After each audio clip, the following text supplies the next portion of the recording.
It's a Thanksgiving Day battle that began a century ago when Wellesley, which had been part of Needham, became a separate town and challenged its new neighbor to a friendly game of football. The Red Raiders of Wellesley won that one 4-0, the rules being a bit different then, but the rivalry was born. What's the word for today? Needham! Again? Needham! When Needham plays Wellesley, it's not one team against the other, but it's one whole town against the other town. Everybody just gets so psyched and everything during the football game. Yeah, I got to come back and win this one. It's the last one. You got to do it. We're going to win.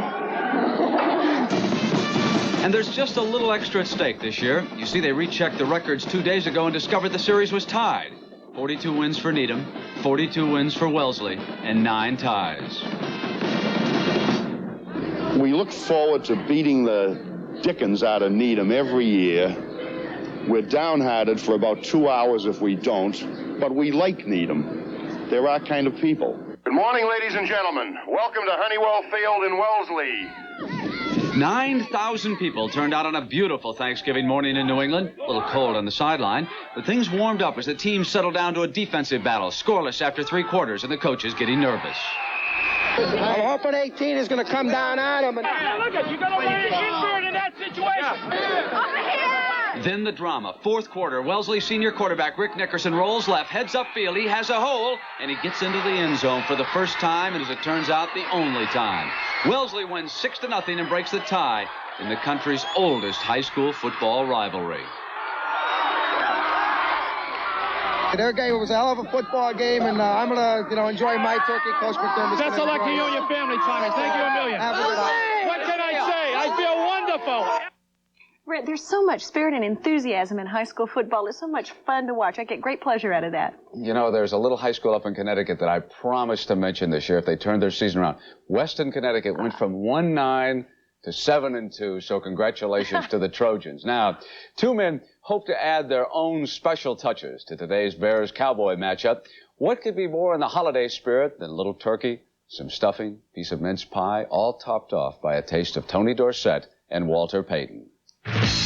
This year, Payton is the loneliest of stars, while Dorsett has turned into the darling of the Dallas fans.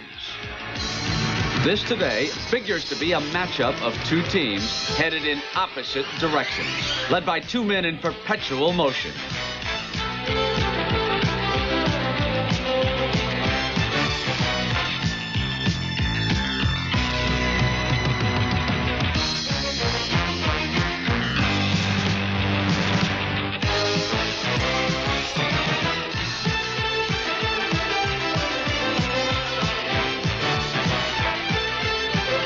Payton has been grounded for much of the year. Dorsett, though, has been free to roam. Payton is struggling to reach the 1,000-yard mark. Dorsett is over 1,200 yards and near his best. Both men want their turkey day to end the right way.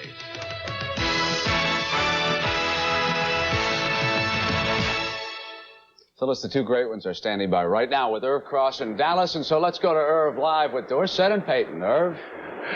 Thanks very much, Brett, and happy Thanksgiving, by the way, too. And boy, I tell you, I feel like a rock standing between 2 gyms here. But, Walter, there's an old adage in professional football that when you play a ball game, you look at the game's film, you learn as much as you can from it, and forget about it. What can you learn from your game film in Detroit when you only gain 24 yards of total yardage? Well, you have to look at your mistakes, and what you try to do is not make the same mistakes and make them consistent. And I think that's the only thing that you can gain for that. You try to get it out of your mind and you get ready for the next game. Unfortunately, we only had a couple of days before we got ready to play one of the best teams in the NFL, Dallas, but I think we prepared well enough.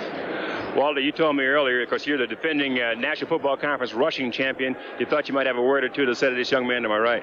I want to congratulate him on having such a terrific year, and that I hope that he understands where his power and all his fame is coming from, and that's the guy upstairs.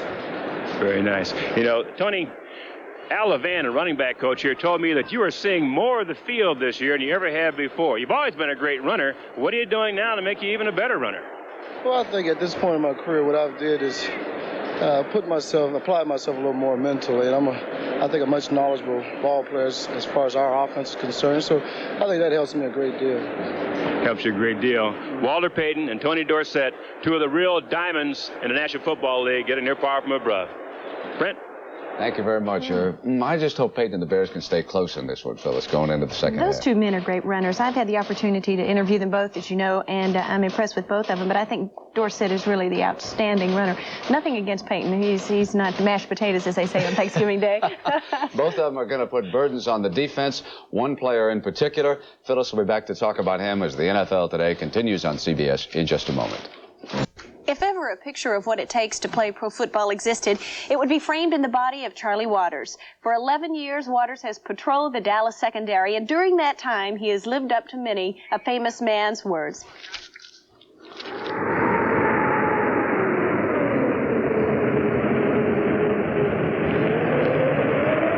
He has made so many comebacks, and people look at this and say, my goodness, you know, this guy, by right, shouldn't even be out here. And here he is, intercepting footballs, directing our defenses, so he has tremendous respect from all the players.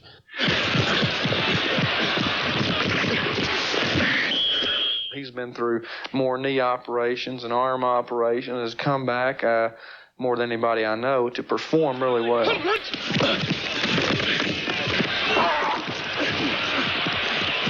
It really worries you when you watch your husband out there and you see people trying to go for their legs or pile up on them and they don't get up. Many have played this great game, but only one man, number 41, Charlie Waters, is worthy of such praise and description. This is the 11th and final year for the man who has played simply because of the lure of the game. He has given his body and soul to the sport he loves, and in 1973, he paid his dues while playing cornerback when Ram Harold Jackson beat him 4 times in 1/2 for touchdowns. But as he would time and again, number 41 came back and twice earned All-Pro honors at safety. He has been battered and bruised, having suffered through 2 knee operations, a broken arm, and a separated shoulder along the way. This, then, is the story of a man who now must rely on one healthy leg, his instincts, and courage. I have to plan what I'm going to do. If I take the wrong step, my leg will collapse. It collapsed on me 7 times last year during the season. I played last year with the ligament torn. We were supposed to have repaired that ligament, but I'm still very conscious of it. You know, I'm not the star anymore. You know, I'm just out there holding it together. I'm too old to play this game. Don't even worry about that, Slick. You're antique. The reason why I came back this year, I had an operation in '79 and missed the season. I came back and played a year last year and had to have another operation. But I feel like our team has a chance to win the Super Bowl. That drive inside of me is saying, hey, try to be a part of that one more time. And it's worth the pain, the misery that your family has to sacrifice, but it's worth it to take that chance to be able to get to the Super Bowl one more time and finish your career with a Super Bowl victory. I am looking forward to when Charlie leaves the game and retires. Every good thing must come to an end, and I'm ready for the next good thing, you know, and I'm ready for him. I guess I'm just tired of thinking maybe he might get hurt again. Once it's behind me, it's going to be behind me. You know, I'm going to wring that towel completely out. You know, I'm going to ride the wave until it's, until I have to fall off of it.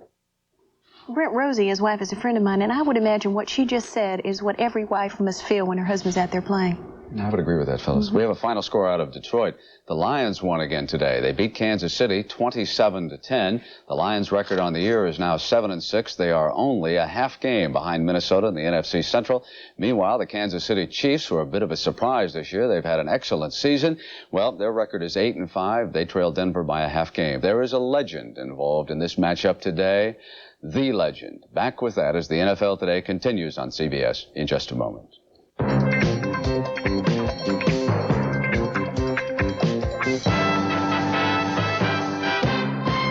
Legends of the game, and what better a man for Jack Whitaker and all football fans to pay thanks to on this day than the old Papa Bear himself, George Halas.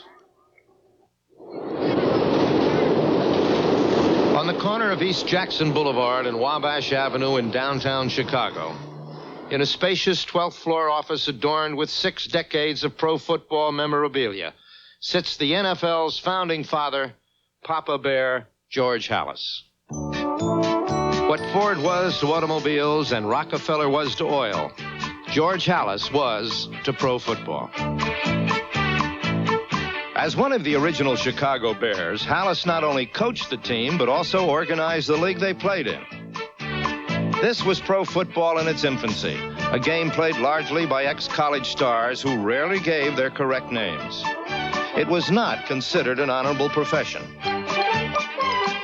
All that changed, however, in 1925, the year Halas signed a college football legend named Red Grange. He is the eternal light as far as a professional football is concerned, and he did a great job for the National Football League. In other words, people came out to see him and therefore saw professional football? That is correct, Jack. And that went throughout the country. And we played New York, and we had 75,000 people, 10,000 more than the Army Navy did the week before. So that gave you an idea of what a great drawing card Red Grange. And must have given you some hope for professional football. There's no question about it. That was a turning point. As pro football grew and prospered, Halas's Monsters of the Midway became the game's feature attraction.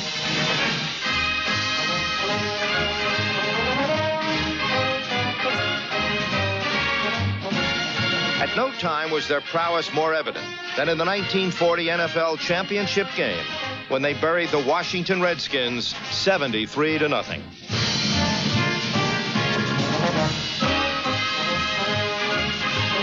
Halas coached some of the finest players in NFL history. And from the Galloping Ghost to the Kansas Comet, they all sang Papa Bear's praises. Everything I have today, all my possessions, I owe to one man. That's George Halas. He's a very, very warm person. And you can't help but like George Halas. I love George Halas. To those whose lives he touched, Papa Bear, George Halas, was indeed very special. His career spans the entire history of the professional game.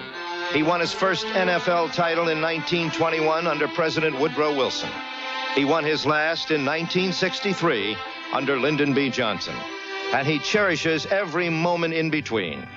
Of all the great events in your professional life, Mr. Halas, what's your fondest remembrance in professional football?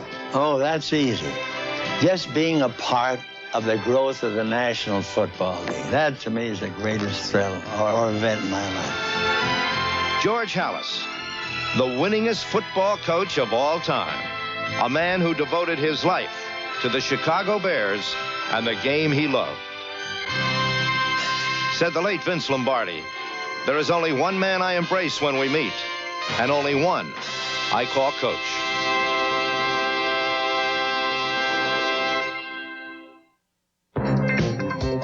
Well, most of us have been looking forward now to a long holiday weekend. Our Jimmy the Greek has been hard at work all week long. Now, he tells us the Chicago Bears' Thanksgiving Day appearances date all the way back to the 20s. But in recent years, it's been the Cowboys who've established a Turkey Day tradition. No, this isn't Texas Stadium. This isn't where the Dallas Cowboys play. It's the famous Cotton Bowl. But it was here that tradition on Thanksgiving Day began for the Dallas Cowboys in 1966. It was their first time on national television, and they were also playing for their first division title against the Cleveland Browns that day. Those days, Detroit had been playing a Thanksgiving Day game for many, many years. Back to the 30s, it was a very traditional thing, but it was a game that started in the morning in Detroit. And so I assume the networks came to the commissioner, Pete Rozelle, and said, you know, we'd like to have two games on Thanksgiving, one to follow the Detroit game. So the commissioner came to me and said, how about the Cowboys? Would you be interested? Well, we hadn't been on national television in those days, and that sounded very, very interesting. It was a terrific game that day. Don Merritt had started at quarterback. Don Perkins ran for over 100 yards. Danny Reeves caught a touchdown pass. And Bob Lilly was absolutely awesome on defense. The 66 game was big just because it meant so much to us. But I think if you go to the 1974 game, where some of our reserves or backup people came into play. In 1974, Clint Longley came off the bench. Roger Staubach was hurt. and threw 2 touchdown passes, and we beat Washington 24-23. I think everybody remembers that game. In '78, Scott Laidlaw came off the bench. Actually, Newhouse had been hurt the week before. He came off and gained 135 or 140 yards in that game, and we won. So it's been great for us to play on Thursday, and I think one of the reasons is because we've had some backup people that were able to come in and play on short notice. No question about it. The Thanksgiving Day tradition has been super for the Dallas Cowboys in more ways than one. Because since 1966, after the Thanksgiving Day game, the Cowboys get 10 days rest.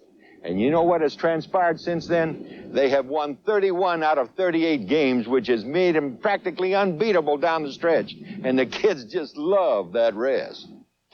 Jimmy is standing by live right now at Texas Stadium. Jimmy, any chance the Chicago Bears can stay with the Cowboys on this Thanksgiving afternoon? Brent, there isn't any doubt about it. The Bears have their work cut out for them, but let's not forget they don't have anything to worry about anymore. They can go out there nice and loose. But the Cowboys are at home, and of course the advantage of being at home with only 2 days to practice is a bigger thing than anything else. Now, the Bears, on the other hand, have one intangible thing going for them that's really in their favor. Madden and Pat Summerall are doing the game, and they have done the 3 games that the Dallas Cowboys have lost. So there's a chance for the Bears. Jimmy, thank you so much. And the NFL Today continues on CBS in just a moment.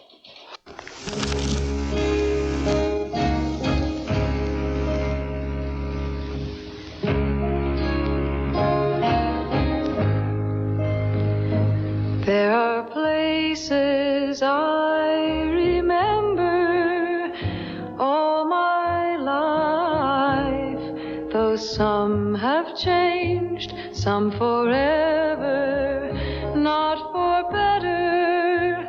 Some are gone and some remain. All these places had their meaning. A fabulous career. Closing out on Thanksgiving today for Chicago, Alan Page. For Phyllis, I'm Brent Musburger. We'll see you at halftime as the NFL Today continues on CBS. Have a nice afternoon, everybody. Night at 10:30. Thanksgiving Day football. Remember 1962, Roger Brown and his Detroit teammates made stuffing of Bart Starr, sacking him 11 times. The Lions upset the world champion Packers 26-14. Thanksgiving Day 1976, O.J. Simpson with the greatest single game of his brilliant career and the second greatest rushing day in NFL history. 273 yards. 2 years ago, Earl Campbell tormented the Dallas defense with 195 yards on the ground. This was the last time the Cowboys lost a regular season game here in Texas Stadium. CBS Sports presents the National Football League. Today, the Chicago Bears versus the Dallas Cowboys. Texas Thanksgiving afternoon as Texas Stadium is sold out for the 41st consecutive time for the match between the Bears and the Cowboys.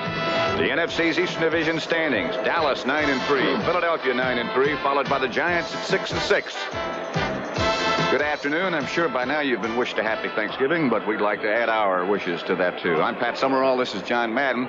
And Coach, you're playing against the Chicago Bears, who are 3-9. How do you hang your hat on some way to get your team up? Well, you know, it was interesting. Randy White yesterday was saying that Tom Landry this week has talked more about Walter Payton than he has any other player that the Cowboys have played this year. So I think Walter Payton's going to draw an awful lot of attention. You know, it's tough enough in this league, but when you have 11 of those white jerseys watching you on every move, that can draw a crowd. One thing about playing on Thursday, Thanksgiving Day, as the Cowboys have done traditionally for the last few years, it's a short week of preparation. How does that affect you? It's something that the coaches hate great before the game, and if you win the game, you love it after because you get the 10 days to get rested and ready for the next game. And Tom Landry's no different. Tom Landry says, boy, it's tough to get ready for Thanksgiving. We only had 2 days.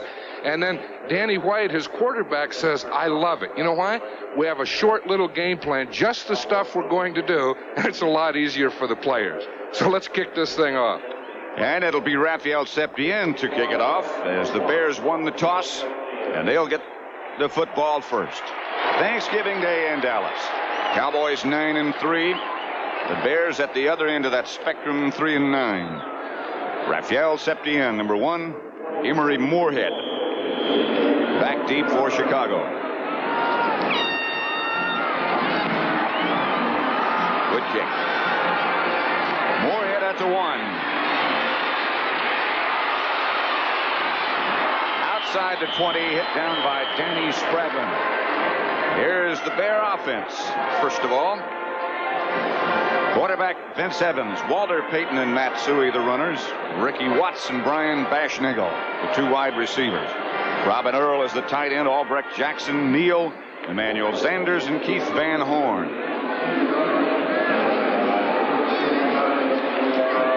Temperature game time 62 degrees. Sellout crowd, as I mentioned just a minute ago, and just a perfect day for football. Dallas goes immediately into that flex defense. Payton first to carry, and Payton breaks out of the pack out to about the 30, running hard. Here's the Dallas defense. First of all, the front 4. Ed Jones and Harvey Martin, the 2 ends. John Dutton and Randy White, the tackles. The linebackers, Hegman, Brunig in the middle, and D.D. Lewis. And finally, the young secondary, Walls, Thurman, Waters, and Mike Downs. Second down, Chicago. Payton got 8 on his first carry. 2nd and 2.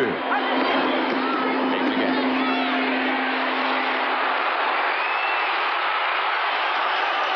Out to the 45 where Dennis Thurman cracks him out of bounds.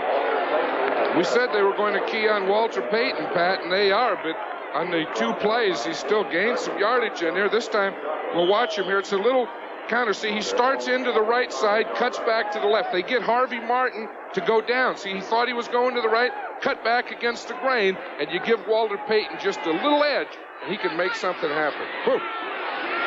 Indeed he can. First down, Bears just inside their own 45. Bashnagel swings in motion again. Payton again. Walter Payton underneath everybody for about 4 or 5. Mike Hegman made the tackle.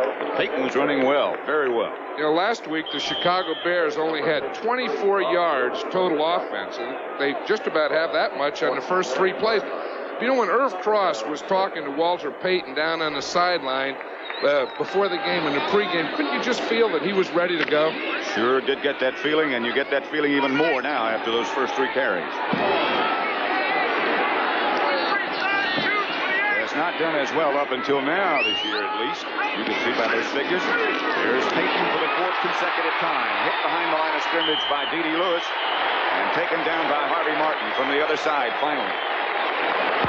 You know, Dallas is not a blitzing team against a run. They use that flex defense, but I think they saw that Walter Payton was getting a little softness in the defense, so they came on a blitz that time, what they call a run blitz, a blitz to stop the run, as different from the pass blitz, which is a blitz to rush the passer, as different from some other kind of blitz. I understand.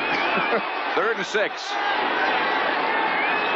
Walter Payton flanked up to the right side near the offensive right tackle. Evans chased by White, and now Waters hits him. They say his arm had started forward.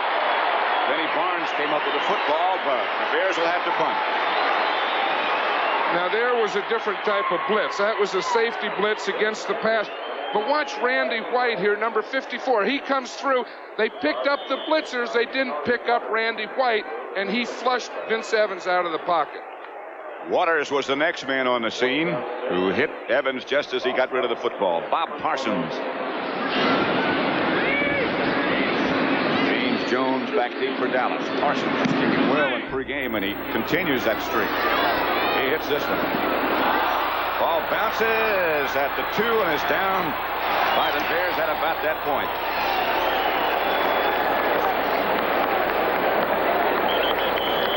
Nagel, I believe, the first man down. 0-0. Dallas will have the football when we come back. There, of course, is Tom Landry checking his own scouting report and ready list. Danny White, the Dallas quarterback, will set that Dallas offense in just a second. They'll set about 5 yards deep in his end zone. Dorsett stopped by Singletary after about a yard. Here's the Dallas offense.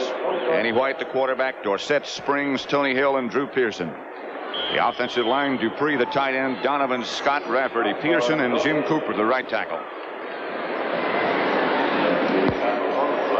Bear defense, and we'll get into some of the unusual things they do as time allows. Sometimes they play 5 men up front. Sometimes they play only 4. Here's Danny White. That's what he's done so far this year. It's been a good year. 2nd and 10. Ron Springs perhaps lost a yard. Singletary again made the tackle. That was another one of those run blitzes where Singletary was getting in that strong side off tackle hole to play hard against the run. Here comes that 5 defensive lineman situation we were talking about, Pat. Why do they do this, John? Well, here's the defense first. Hampton, Osborne, Page, and Harris when they play the 4. The linebackers when they use 3, Wilson, Singletary, and Campbell. And the secondary. Now they have the 5 down linemen. Right to Dorsett, and Dorsett with some running room. Gets outside the 10, shy of a first down, and Danny White will have to stay in and punt. Doug Plank made the stop on Dorsett. You know, Neil Armstrong was telling us last night that they put that 5 defensive lineman defense in primarily against the pass, and he found out that it's also been good against the run, so they're using it more and more. Gary Finsick came off holding his shoulder, being looked at over on the sideline. Danny White, in addition to being a fine quarterback, is a fine punter. Jeff Fisher back deep for the Bears. White hits it. Fisher all the way back to his 34. Trying to set up a return, trying to get to the outside, knocked out of bounds. Steve Wright belted him out of bounds. So after an exchange of punts, there is still no score between the Bears and the Cowboys. First quarter in Dallas. Pat Summerall with John Madden watching the Bears' second possession now.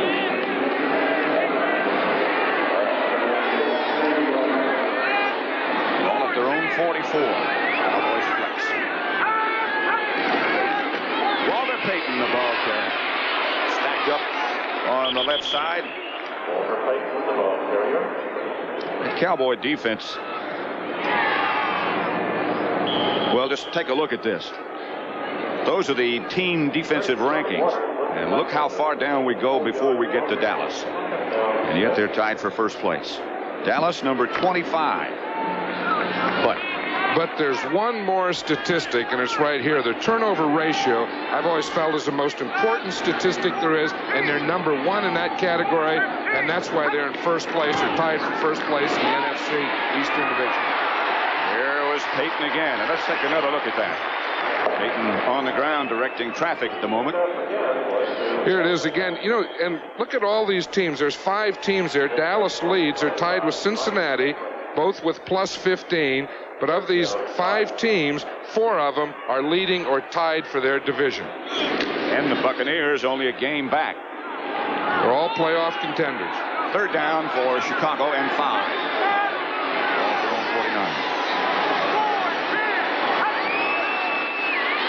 7. Ball batted away at the last second by Charlie Waters. Ricky Watts, the intended receiver, but Waters, with that last second dive, knocked it away.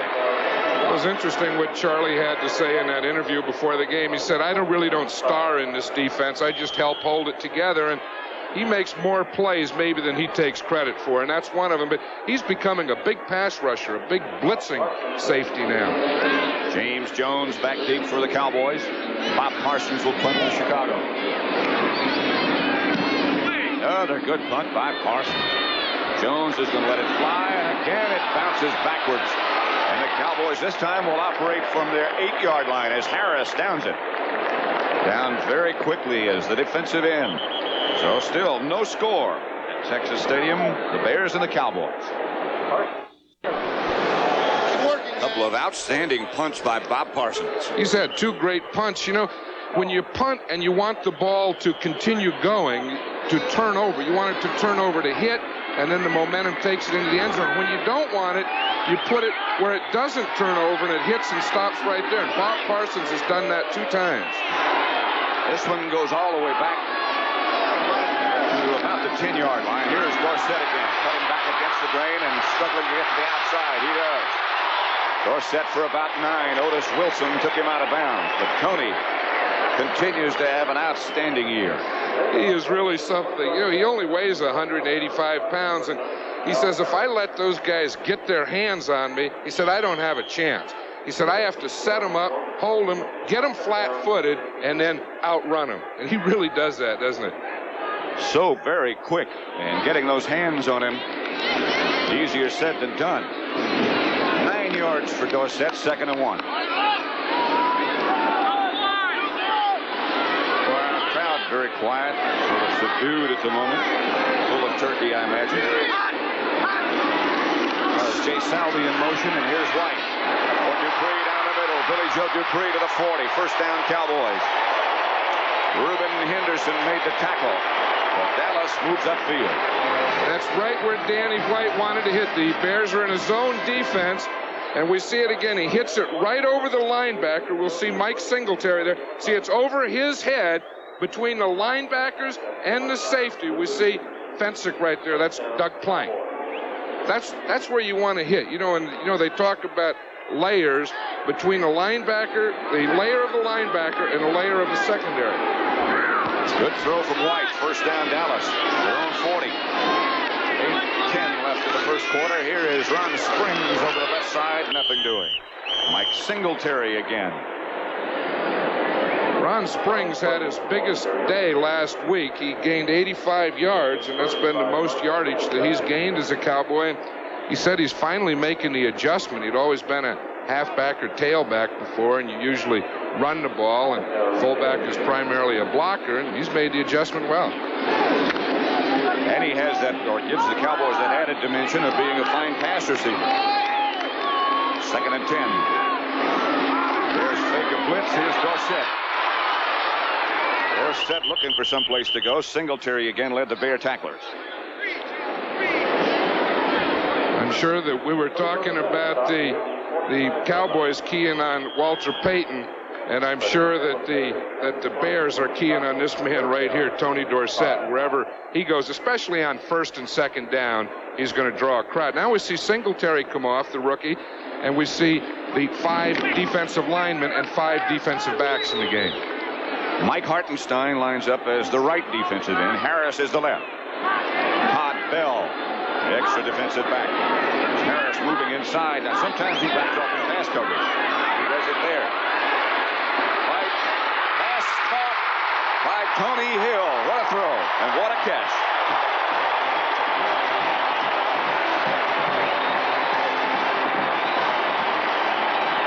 Look at Tony Hill there. He's upset. He thought he had a touchdown there. He wanted to score. We'll see a shoving match. That's Reuben Henderson, number 20, the rookie with him. They're going stride for stride.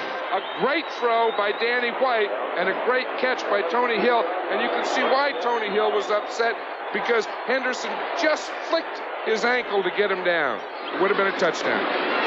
All the way down to the 17-yard line of Chicago. Cowboys on the move. No scores yet. But Dallas getting closer and closer. A reverse to Hill. Shakes away from one tackler. Now looking for some other place to go. Finally, he gets back to the 20-yard line. Again, Mike Singletary made the tackle.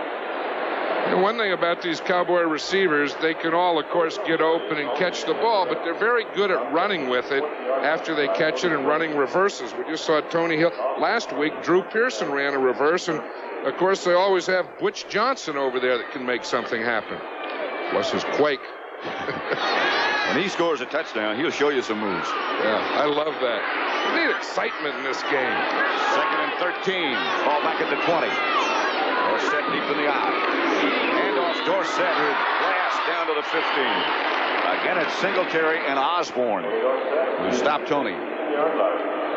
Tell you one thing, early in the first quarter of a football game, the running is never as successful as it will be later in the 3rd and 4th quarters because you tend to wear a defense down. You get them just a half a step slower, then Dorsett breaks those type of runs. Number 82, of course, is Alan Page. The last year of his great career. Here's the shotgun formation on 3rd down and 8 for Dallas. White struggles for his life. Alan Page is the man who's there first. And Hampton second. You were just talking about Alan Page there, and he switched from the right side to the left side, and he made a nice move to get by. He got by Kurt Peterson there, it looked like. See if we can see it. You see, he says now he comes. It was a stunt move. He started. Hampton went to the inside. Number 82 there, Alan Page. He started to the outside, went around the tackle. It wasn't Peterson, it was Jim Cooper, and he got in and got Danny White before he could throw the ball. 15 years, a defensive tackle. Be a lawyer next year. 41 yards away with number 41 holding is Raphael Septien. Speaking of having good years, Septien is having a dandy as well. And so Dallas gets on the scoreboard first. That field goal from 41 yards out by Raphael Septien makes it 3-0. In addition to leading the NFC in scoring, Raphael Septien just set a new Cowboy record for the most field goals in one season and tied the all-time club record, which had been held by Mike Clark. Good kickoff again. Moorhead comes out of the end zone. It's outside the 15 to about the 16, where Steve Wilson takes him down. Angelo King down there to help out. First down, Bears. Their own 16-yard line. I will see how that field possession turns around. The Cowboys started twice inside their own 10. They were able, with a couple big plays, to get out, get a field goal, and now the Bears have the bad field position. From their own 16, 1st and 10, Chicago. Nagel again goes in motion. And Payton goes the other way. Walter Payton does get around the corner. Was knocked out of bounds by Michael Downs, but he got good yardage. Good block by Matsui in front of him.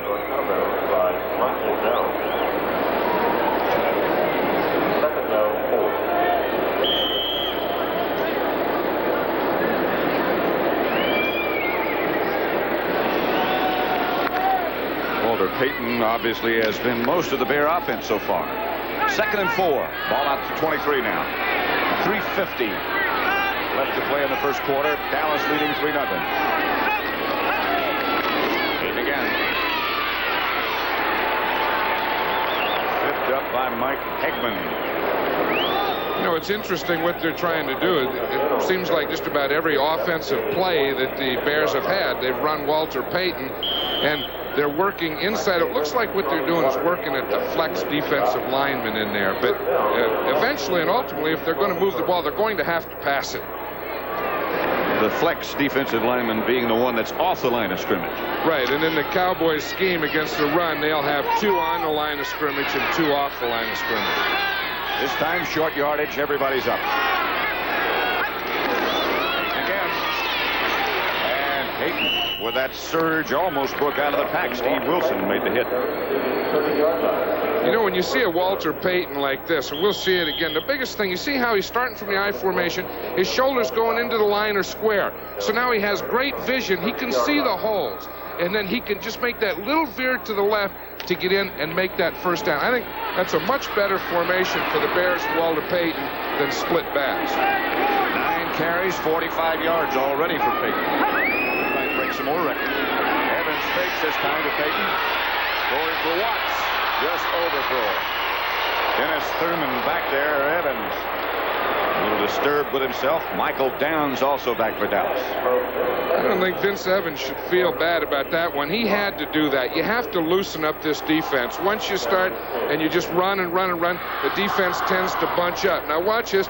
He really has the safety beat. He has Mike Downs beat. See, the ball is over Downs' head and just about a step too much for Ricky Watts. So it'll be 2nd and 10 for the Bears. Matsui, the other running back there with Walter Payton, still hasn't carried the ball. Evans will put it up again. Now he has to run. Fumble. Bears have the football, I believe, somewhere at the bottom of that pile. I think they have it now to the side of the pile. I don't think there's any ball at the bottom of the pile. I think the ball was out here by Noah Well, the official has it now. But it looked like it just popped out of that pile right to one of the Bears. I think Noah Jackson ended up with it.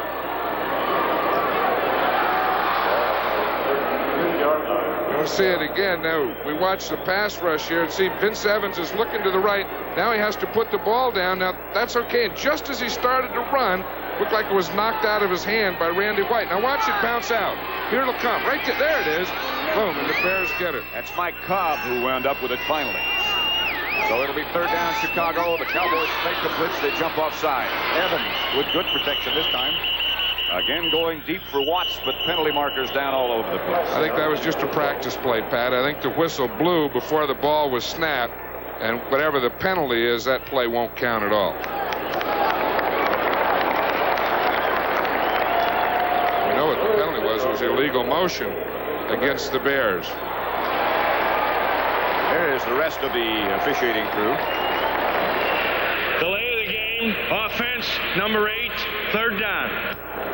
Oh, they didn't get the ball off in 30 seconds. That's something that over the year Dallas has had some problems with. In fact, they don't keep that statistic, but I would bet that the Cowboys lead the league in that penalty. I would think so. A minute 45 left in the first quarter. 3-0 Dallas. Again, they fake blitz or kill blitz. And it's not a fake. Evans. Everson Walls had a chance for his 11th interception of the year. Couldn't find the handle. You see who was there? As we see, Everson Walls. Well, he darn near did have his 11th, but you see who put the pressure on Vince Evans. It was Charlie Waters, who on passing downs is becoming more of a pass rusher than he is a pass defender. Bob Parsons. That's James Jones back deep for Dallas. Parsons standing back at his own 13-yard line. 1:41 left to play first quarter. They want to turn this one over now. He doesn't. Jones on the run. And Jones breaks away from one tackler, but Bashnagle takes him down.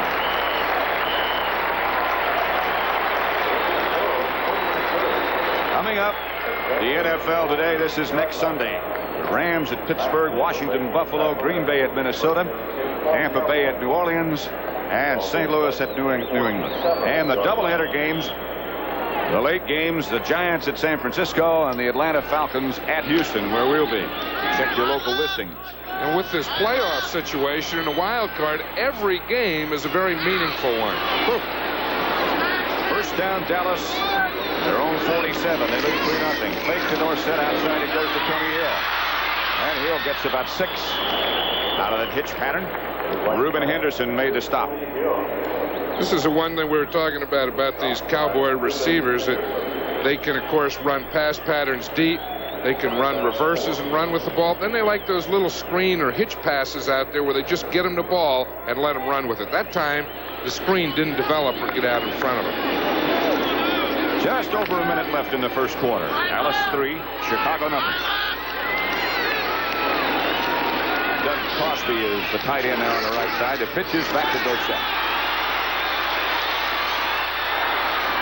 Nothing doing. Dorsett did a lot of juking, but Dan Hampton ran him out of bounds. He's even exciting when he just jukes, isn't he? There's Dan Hampton. Now, there's a big guy from Arkansas. Right. You didn't know him, did you, Danny? He was a little bit after me. Well, he was after you. You know what his nickname is? Danster. First name's Dan, you know, after Monster, Manster, Danster. That's right. There's Dan. Danster Hampton. So See, that's half Dan and half Monster. And Randy White is, what, Manster? He's Manster. They'd make good reindeer for the Santa Claus. Yeah. Ron Donner and Blitzen and Danster and Manster. 3rd and 5. There's White with plenty of time. Down the middle, I believe it's Butch Johnson. Vincic. And now what do they say? They're saying incomplete. It's going to be interesting. That's that new possession rule that they have. Again, he can't have possession until he has the ball and both feet hit the ground. I would imagine the officials are saying that both feet didn't hit the ground. Butch Johnson is saying, I had it. Butch didn't score on that one, and we'll see what he does. Now watch what Butch does. He calls this the California Quake. I love this. Watch these movements. That's the old California Quake, and then the Texas 6-shooter, I think. If he scores today, that's what we'll see. That was last week. White back in front formation. Good looking high kick. And this one sails on into the end zone. Bounces in there on one hop. Benny Barnes was the first man down there. NCAA basketball. NCAA basketball. Right. Michigan at Arkansas or Georgia at San Francisco. Check your local listings for those games. The season premiere coming up this Saturday. NCAA basketball on CBS. Bears take over at their own 20. Maybe a little first down pass would be nice here.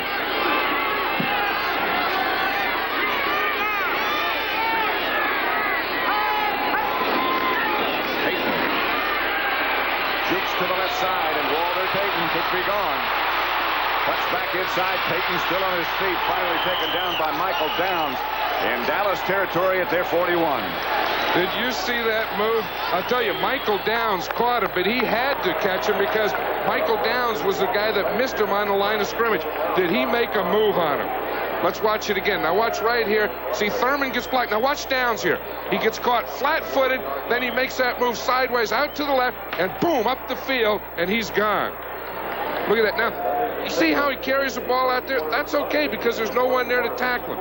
And to make great moves and have balance, you can't always keep that ball in tight to your body. That's the end of the first quarter. Payton has huge hands.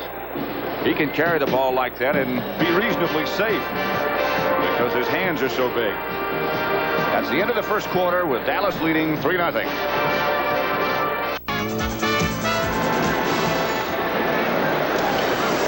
Walter Payton has 10 carries for 84 yards already. We're just starting on the first play of the second quarter. And the Bears have only had 15 plays, and Walter Payton has carried 10 of them. Back in the eye, and he carries again. Almost around the corner. Downs hurts him out of bounds this time. Downs said, you got me the last play. I'm going to get you this time. Now watch what happened to Downs in the last play. Here he comes over. He says, I got good position. My arm's out. I just have to wrap my... where is he? There he goes. Out to the left and up the field. He didn't do it the next time, though, did he? You think he shut his eyes? I don't know. I don't know if it would have mattered with a move like that. Second down 8 for Chicago. Cowboys lead 3-0.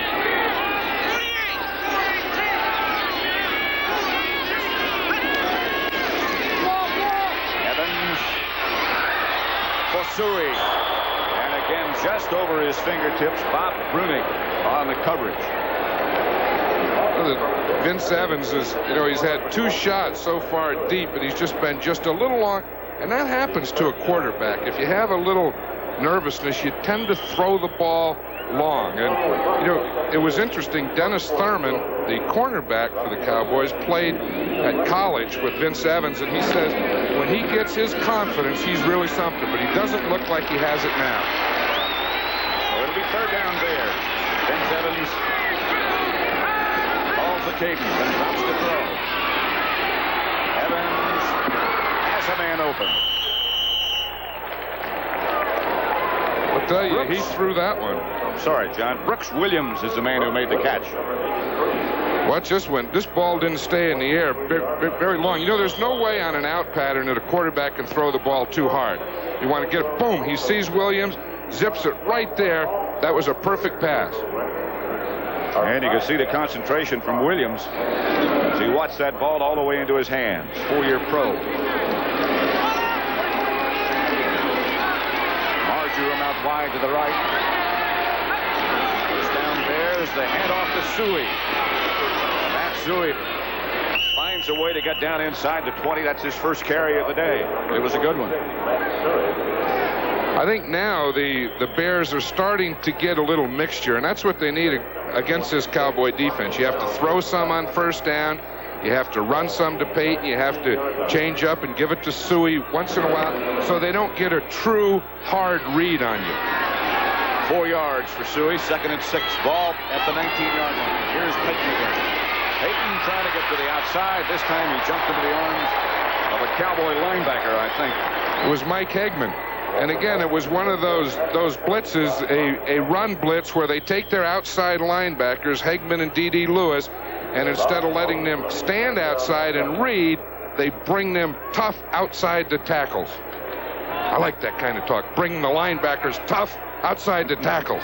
Put a helmet on. Kind of exciting. 3rd down. 7. 13:40 left in the first half. Cowboys leading the Bears 3-0. Here comes that Cowboy blitz, and Evans has no hope. Charlie Waters was the first man there again. Charlie Waters, again, is probably going to end up the leading sack man on this Cowboy defense. He's really something. You know what happens? They start to worry about the inside guys like Dutton, like White. You see, they double Randy White and did what? They didn't block Charlie Waters. Look at Too Tall. He's in there. He got 3 or 4 guys on his arm. Charlie says this is fun when you run through there and no one blocks you. Ravetto is the Bear field goal kicker. Avellini to Holder. This is 44 yards out. And that should get it. And done. And we have a tie football game. The Chicago Bears 3, Dallas 3, and 13:05 left to play at Texas Stadium in the 2nd quarter.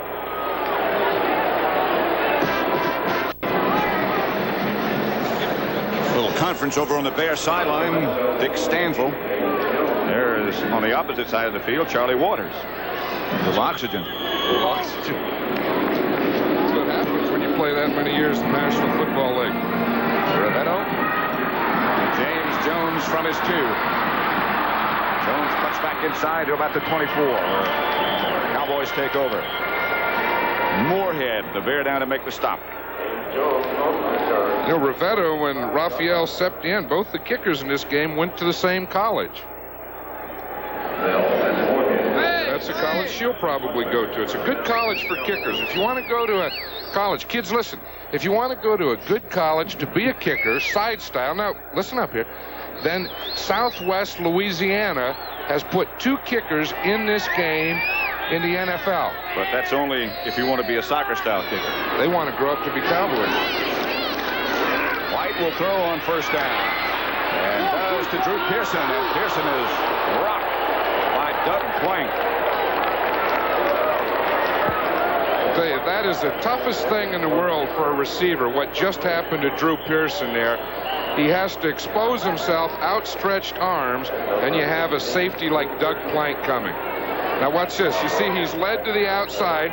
He has a step here, but Doug Plank is outside. Now watch him as he stretches. You see that position there that he's in? He's completely exposed. He didn't feel it nor see it coming, and he had no protection at all. Those 2 Bear safety men, both are fine tacklers, tough. Plank and Fenton. Drew Pearson is tough, too. He sure is. Watch this. Watch this. You see, he didn't feel it or see it coming. He wasn't in a position to tense to protect himself. One thing, he had that right arm down, so he didn't take that shot in the ribs. Took it more on the shoulder. Right. Had a big day last week. What did he tell you yesterday about the coffee? Said Tom Landry got tired of the fact that he utilized him in that big day last week. Got tired of drinking that black coffee and decided to put some cream in it.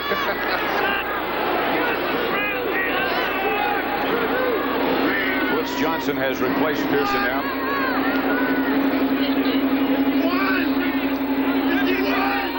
Five down linemen for the Bears. Barnes springs the ball carrier. He doesn't make it back to the line of scrimmage as the rookie Singletary from Baylor has had an outstanding first half. I'll tell you, he got a quick read on that one. He was right up there. Now, look at him. He's excited. He's a typical middle linebacker. He likes to get up there tight, key that run, get in there and make something happen. He did on that play. He got an awfully quick read where he was going. So it'll be 3rd and 10 Dallas. 3-3 game. Mike Singletary, rookie linebacker from Baylor.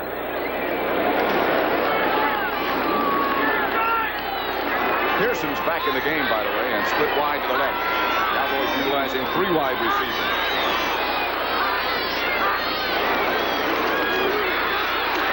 White intended for Jay Saldi. Looking right back into that bright sunlight.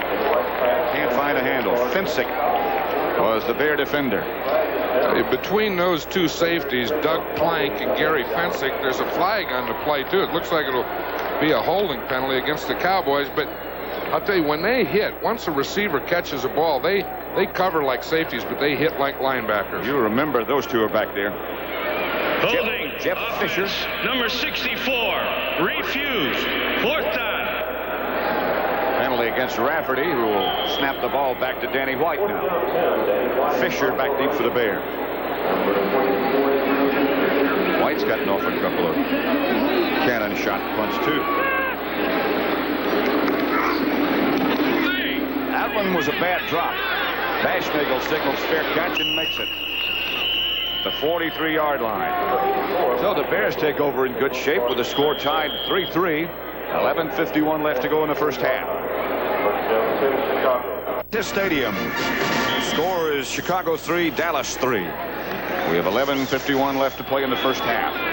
44-yard field goal by Rivetto, a 41-yarder by Rafael Septien. And that's been it. Vince Evans, the Bear quarterback, Walter Payton and Suey behind him. Now they go with 2 tight ends.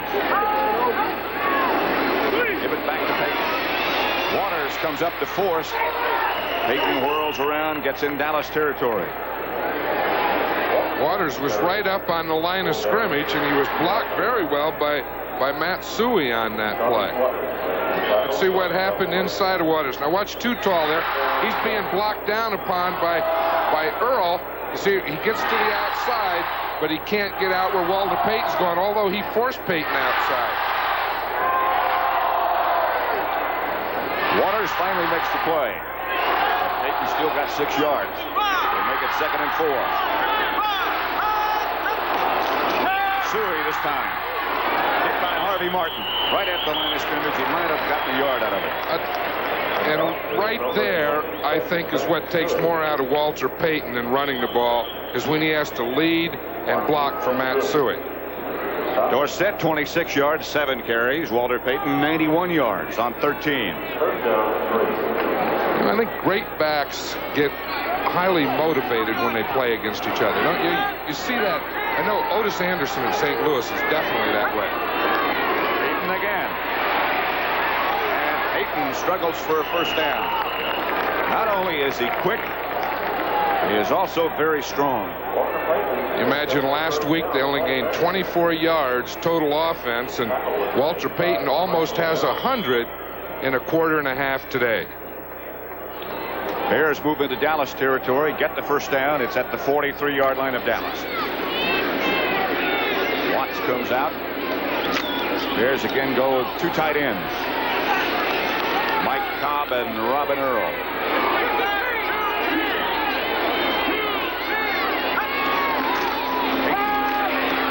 Payton hit this time after a couple by Bob Brunick, the middle linebacker.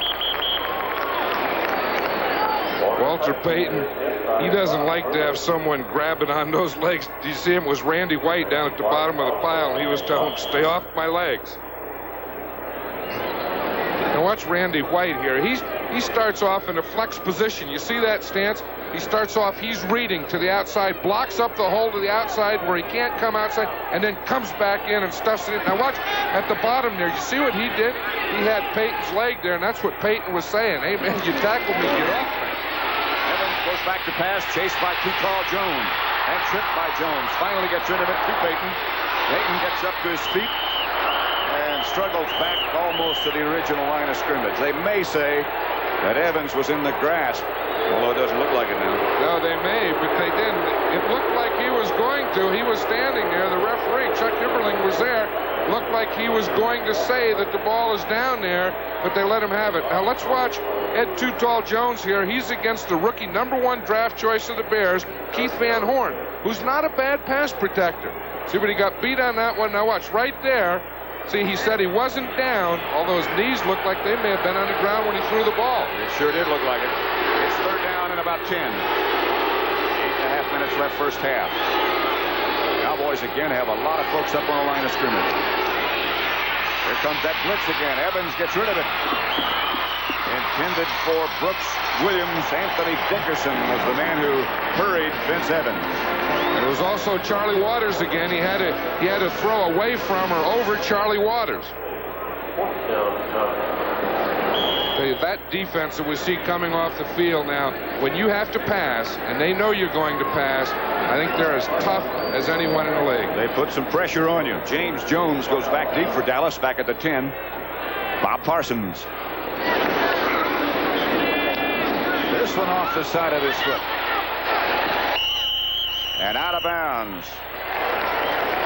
Parsons hit 2 dandies earlier, but that one wasn't one of his best. Score is still tied at 3.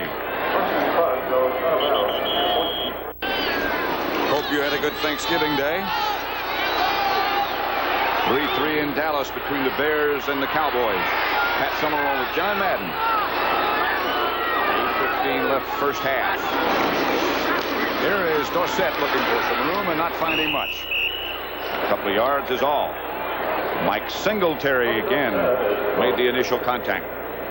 You know, and that's the thing that the Bears wanted to do, is try and contain or control Tony Dorsett on the first down so that they could give them their different type defenses on second and third down. And they're doing a good job so far, and that's why the score is 3-3. Tom Landry, who has gone back to calling the plays himself, shuttling wide receivers with tight ends to get the message to Danny White. Passing down, Springs comes out of the backfield. White chased by Hampton, looking and throwing back across the field for Cosby. Cosby had made an adjustment, but it wasn't the right one. Gary Campbell was the nearest Bear to him. You know what happened? He was trying to throw the ball to Ron Springs. Someone grabbed Ron Springs on the line of scrimmage. Danny White couldn't throw it to him, so he had to scramble and try and find something downfield. Cowboys look flat, and the Bears are playing well.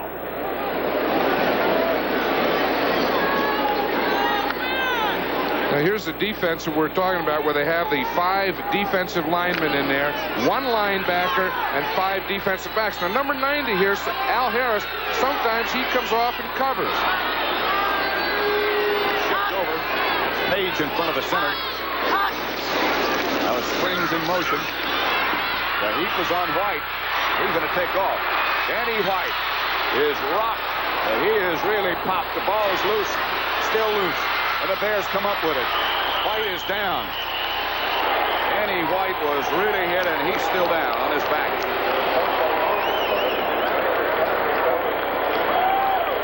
It looks like it's his right shoulder. He really was popped. Doug Plank, by the way, made the recovery for the Bears.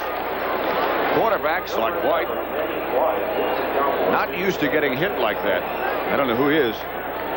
No, they're not, and you usually try and, not have them run, or if they do run, get to the outside. Danny White couldn't do that. Now watch, he sees he has the hole up the middle. He has to run and or escape up the middle. Now he has a little outside there. He stumbled there. See, he couldn't get to the sidelines. He's looking at the sidelines. Now look at that shot that he takes. It's not the first one. It's not the one from Al Harris.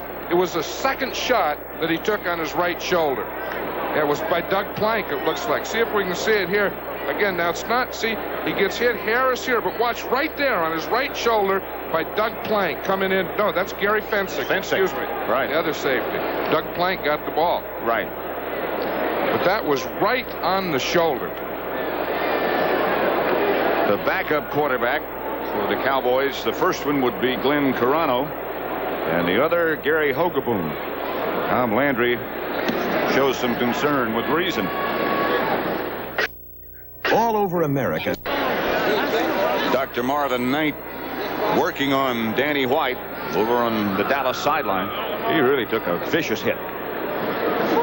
Looks like he's reaching up underneath the shoulder pads to check that right shoulder, and we'll see what happens. See, the first hit wasn't there. It was the second one by Gary Fensick that caught his right shoulder. Watch it right here. Now we see Al Harris there. Now watch right there, right on the shoulder. And that was the one that got Danny White, and that's what they're checking now. And that, of course, is his throwing arm or shoulder. First down, Chicago. Dallas 41. Walter Payton and Suey. Evans going right to work. Evans rifles down the sideline. Pass complete to Ricky Watts. He is hit by Dennis Thurman, and Watts is down. Ricky Watts rocked by Dennis Thurman. I tell you, the hitting in this game has really been ferocious this first half. These receivers, every time they're taking it, we see Ricky Watts get it right here. Now watch, he's up in the air again, no protection. Gets that one right from behind and then has to hit the ground. And I think they ruled that incomplete. That wasn't a completion, so bring that back. It'll be 2nd and 10. You know, we saw that happen to Ricky Watts. Incomplete. There was no possession when the receiver hit the ground. 2nd down. Exactly right, John. Watts is up now, and he got up. I started to say he got up steadily, but he didn't, did he? He's still not steady. I'll tell you, that's one of those things where they get it both ways. They get it in the back when they're up in the air, and then they get another jolt when they hit the ground. This artificial turf is very, very hard. Now watch Watts here. See, he's up in the air. He has possession when he's in the air. See, now he takes that hit. Now watch the impact when he hits the ground there. Oof. See, and he didn't have control when both feet hit the ground. That was a tough but legal hit. Meantime, they were still working on Danny White over on the Dallas bench. See, he has those rib pads on, that flak rib protection. But again, it's his shoulder. It's not the ribs. There's Watts. It'll be 2nd and down. 2nd and 10, rather. They ruled he didn't have possession. Evans again, and here come the Cowboys on that rush. Evans fires down the middle. This one, Mike downs the defender, and Brooks Williams comes down with the football. That one is complete. Neil Armstrong was telling us that he wanted to get Brooks Williams into the game more, a little more speed, maybe a little better pass receiver than Robin Earl. You see him. See, he's the tight end on the left here. See, he gets his escape, and then again there was a big blitz. He had to get rid of the ball. Evans did, but watch those hands. Now that's something. The way Brooks Williams came back and just put those hands out on that ball. It's first down, Chicago at the Dallas 28. All even at 3. Evans back to Payton. Payton cutting back to the middle, still on his feet. Down inside the 25 to about the 23. Charlie Waters made the stop along with Bob Brunick. That'll give Walter Payton over 100 yards rushing in this first half. He's been something, and now the Bears are into good mixture. They're running, they're passing, and they have this Cowboy defense a little off balance. Danny White checking that shoulder out, trying to loosen it up over on the sideline. 2 tight ends for the Bears now. Earl on the right. Nice Cobb on the left. The pitch is back to Payton again. Walter Payton down near the 20 and struggling for more yards. I'm sure that Walter Payton has been more than half of this Bear offense today. I'm sure he's carried the ball more than half the time. That was his 17th carry. He has 108 yards, and he's been the whole rushing offense. Suey's carried the ball twice. You know, Pat, there's a report up on the scoreboard there that says that Danny White has bruised ribs. It looked like his shoulder, but on the scoreboard it said that he has bruised ribs. 3rd and 2. Here's Payton again. Dutton back there to hit him first, and the rest of the Cowboys arrive on the scene in time to knock him backwards. And the Bears will try for the field goal. Randy White was there to help out quickly. Now, the report that we have from the sideline on Danny White is he has a bruised chest wall. Bruised chest wall? Right, but he was throwing the ball, so it looks like he's trying to get it loose or keep it loose. Bob Avellini. Ravetto from 40 yards out. He's already hit one from 44. Avellini holding. Ravetto pulls this one, and it's wide to the left, no good. And so the score remains Dallas 3 and Chicago 3. 4 minutes, 9 seconds left to play in the first half at Texas Stadium. 4:09 left first half, score tied at 3. And Glenn Carano is the Dallas quarterback.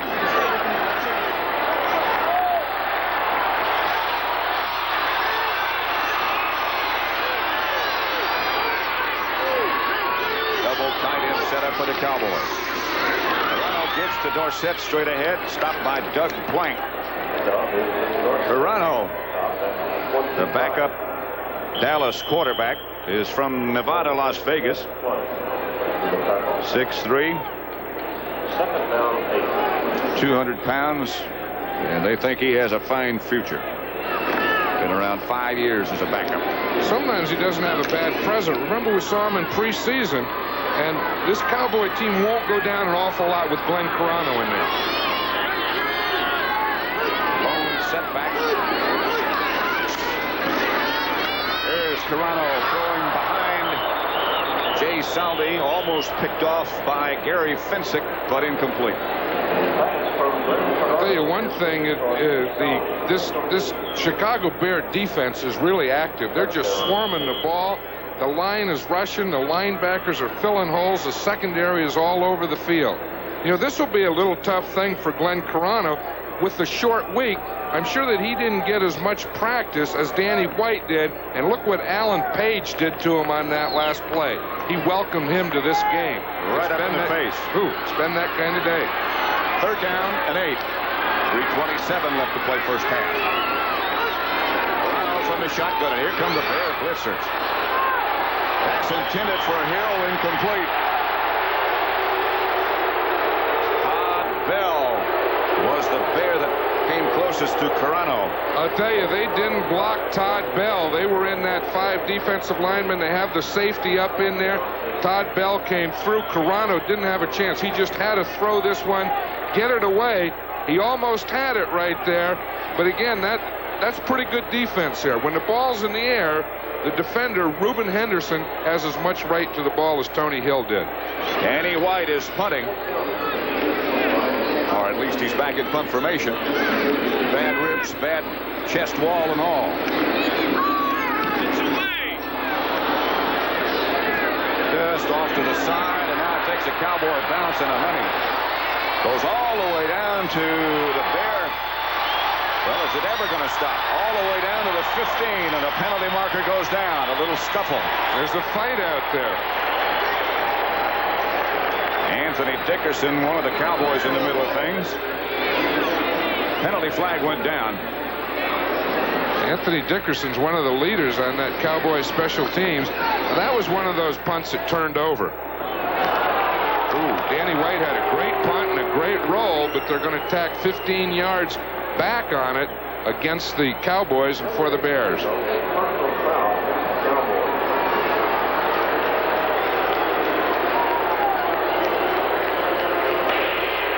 Unnecessary roughness, number 55, after the play, first down. 55 is Danny Spradlin. Let's see if we can find out where it happened. We'll see him. He's right down here at the bottom of the picture. You see he gets blocked there.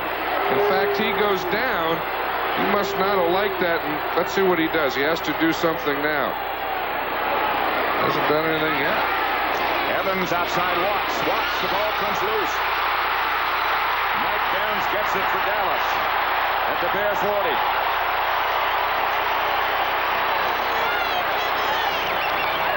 Now these Cowboy fans on Thanksgiving Day come alive, and it's just a matter of time because, again, who leads the league in turnovers? It's these Cowboys, and you know they're going to make something happen.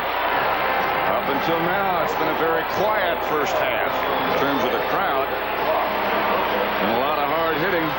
Verano is still the quarterback. You know, it's really been a quiet Dallas offense. It hasn't been a quiet Dallas defense. Both of these defenses have been very crisp and sharp and hard hitting. The offenses, especially the Dallas offense, really hasn't gotten in gear. Verano has Dorsett now moving back with Ron Springs. Verano will throw on first down if he has time, and does. And throws low, intended for Drew Pearson, who took it on one hop.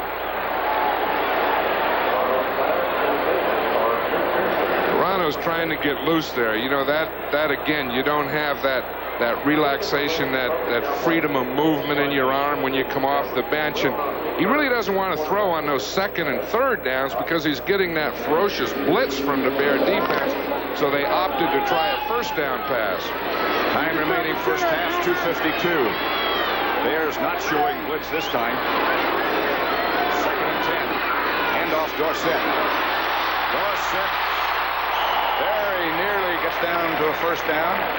Tackled by Gary Finsick, and Dorsett is rather slow getting up. Some good blocking off that right side by the right guard, Kurt Peterson, and the right tackle, Jim Cooper. Probably the most two underrated players on this team. Peterson looks like a guard, doesn't he? He looks like one. He fills out that jersey and that uniform pretty good. We were checking him out yesterday in the locker room. He's a man.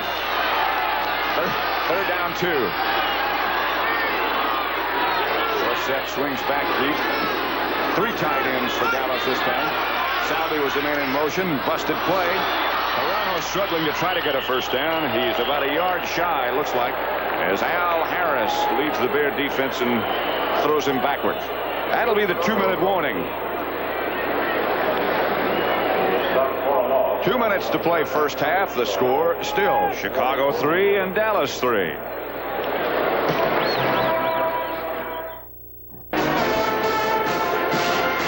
Rafael Septien, number 1, mouthpiece and all, will try from 50 yards out.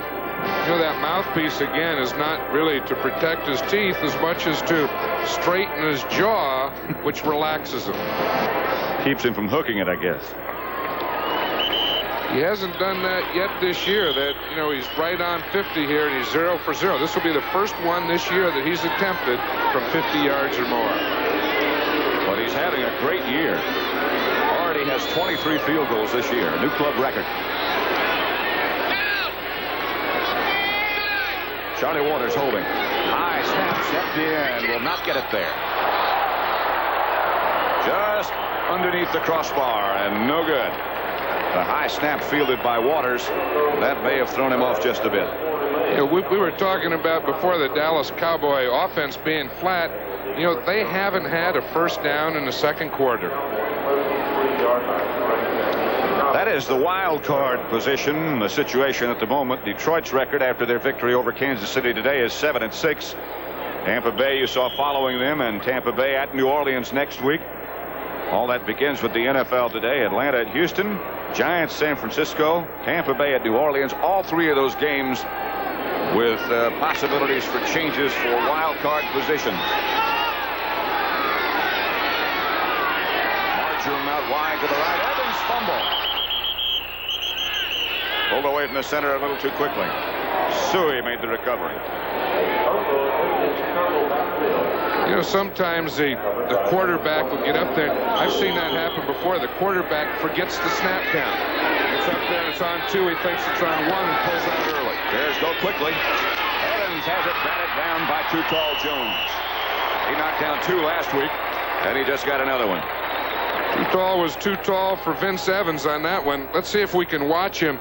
here again. Now we see him. He's in a left-handed stance there. See 72. He's against the rookie Keith Van Horn. It is a stunt. See, he's taking the inside. He was double-teamed. Matt Suey was there to help, but he gets that right hand up there. That must look like a mountain coming at you.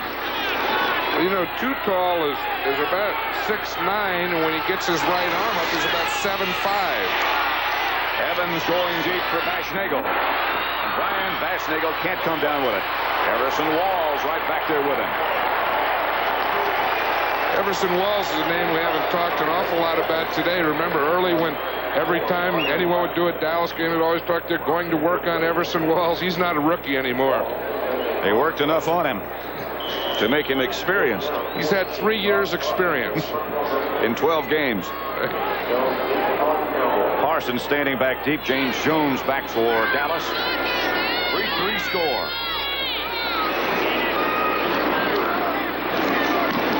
Parsons gets off a good high kick this time. Jones fields it. Bears down there quickly. Jones almost broke it. He gets out to the 40. He is upset with himself.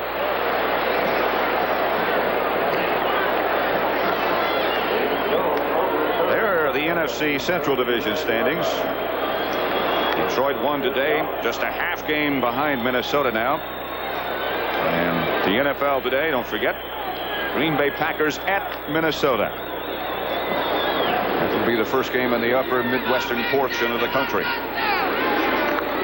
The upper Midwest, that's a new word, huh? Where the Packers come from. Low snap. Around from the shotgun. Fires Tony Hill. Good throw that time. First down Dallas. Reuben Henderson, the defender. That's the first down that the Cowboys have had this quarter. We watched Tony Hill here. He's working on Reuben Henderson. He gave him a move to the inside and then ran to the out. Henderson didn't really take the move to the inside as much as just hold or stop, and that was enough for Tony Hill to beat him to the sideline. First down Dallas at the Bear 44. 1:08 left to play first half.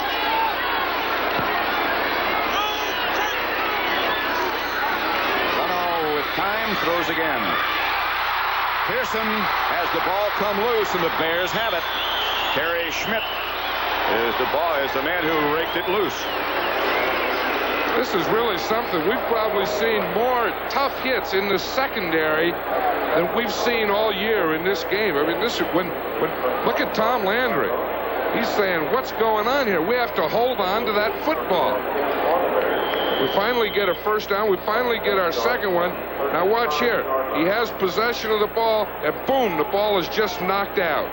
Oh, and look at the hit that he takes by Doug Plank after he fumbles the ball. That's 2 hard hits. 2 hard hits that Pearson has taken. Here's Evans on first down. They have Watts down the middle. Pass is picked off. Steve Wilson has it. He just took it away from Watts.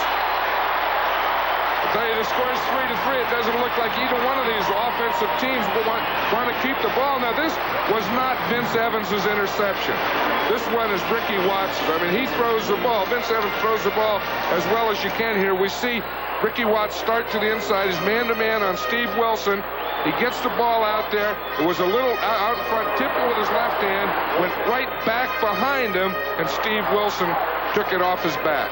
So very quickly, the Cowboys have the ball back. 1st and 10 from their own 48. There's Wilson over on the sideline. Arano operating out of the shotgun with 52 seconds left to play in the first half. Springs in motion. From the Bears with the rush. Arano for Butch Johnson. Butch has it. Out of bounds at the Bear 25. Taken out by Todd Bell. Good catch. Todd Bell really had pretty good position on that play, Pat, and he couldn't believe that he was beaten. I tell you, Butch Johnson just got a little extra step there. You talk about a guy that has excitement, that's Butch Johnson. I think he really adds a lot to this Cowboy team. Watch Carano there. He's watching Johnson all the way. Watch Todd Bell here. He has good position. He goes for the ball, and he still can't figure out how Butch Johnson came up with it. 45 seconds left to play first half. Cowboys move to the shotgun. Carano will throw without doubt again on first down. There's blitz. Carano throws. and throws it away in the direction of Tony Hill. Incomplete. Reuben Henderson back there with Hill. Butch Johnson is complaining to the official that he was hit after that 5-yard area. Look at this. In this first half, we've had 4 turnovers already, and that's why we only have 6 points. 2 field goals. One by Septien, one by Rivetto. And that's been all the scoring. 40 seconds left on the scoreboard clock now. Second down, Dallas at the Bear 25.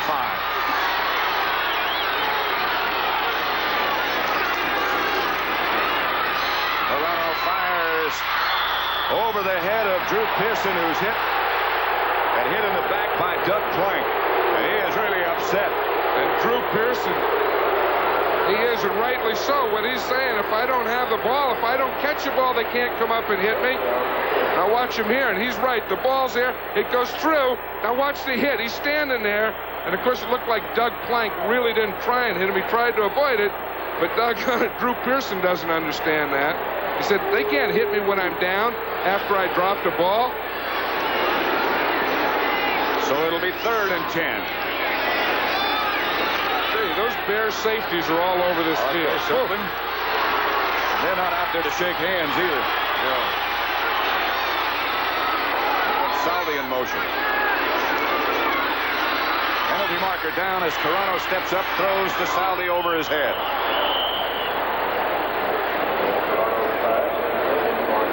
Bruce Herron was covering Jay Saldi. You see the penalty markers against Dallas.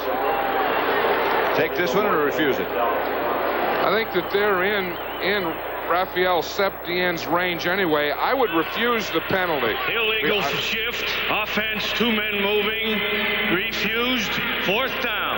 I don't think you ever give a team like Dallas another shot at you. I think you refuse it, let them kick it. Here comes Charlie Waters out. 30 seconds left on the scoreboard clock. Septien being a little closer this time will be 43 yards out.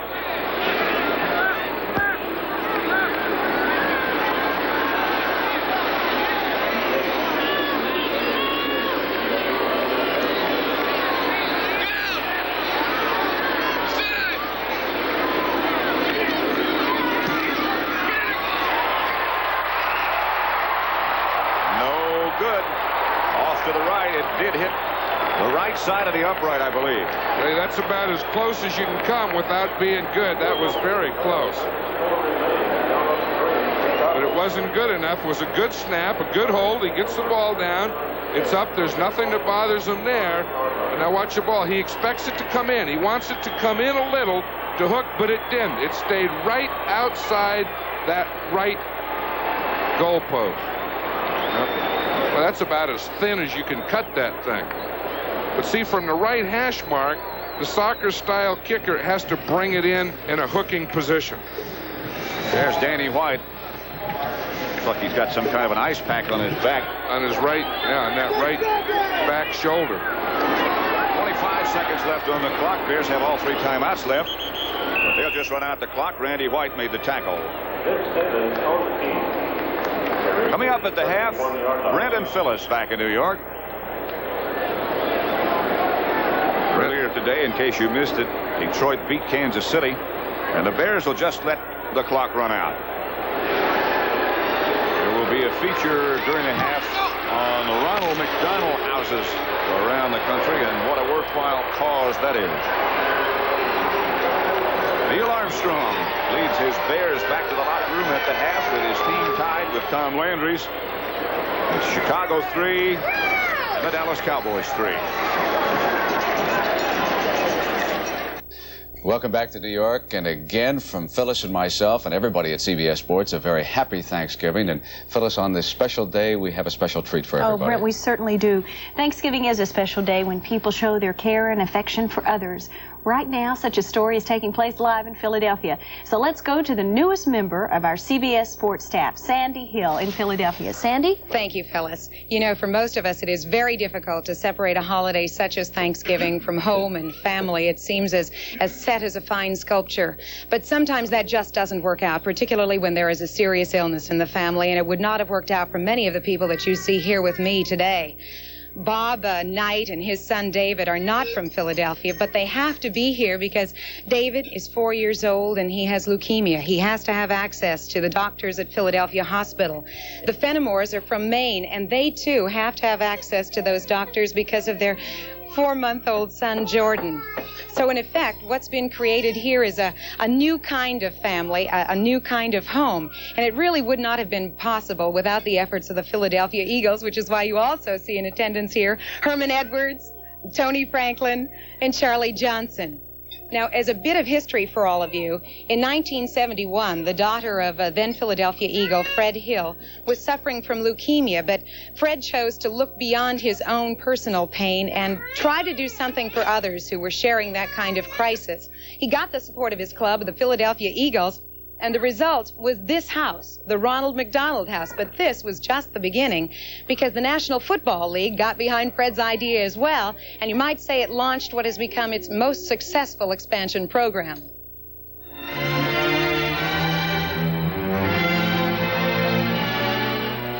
Today, one can find Ronald McDonald houses in cities throughout the world. There are some 30 in all, single-family homes or convents or old rooming houses converted to serve the needs of families whose children are suffering from serious illnesses, to ease both their financial and emotional burdens.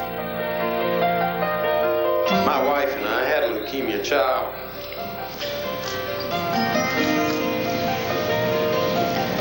And I can say to you that a facility like this will have a meaning to those families that you'll never fully appreciate.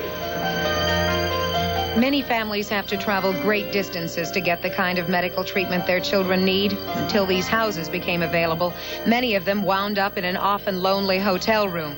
Here, they have a home-like environment, and they pay just $10 a day if they can afford to. If not, well, there are always plenty of chores to do around a house filled with children. Besides, these houses offer a unique kind of emotional support.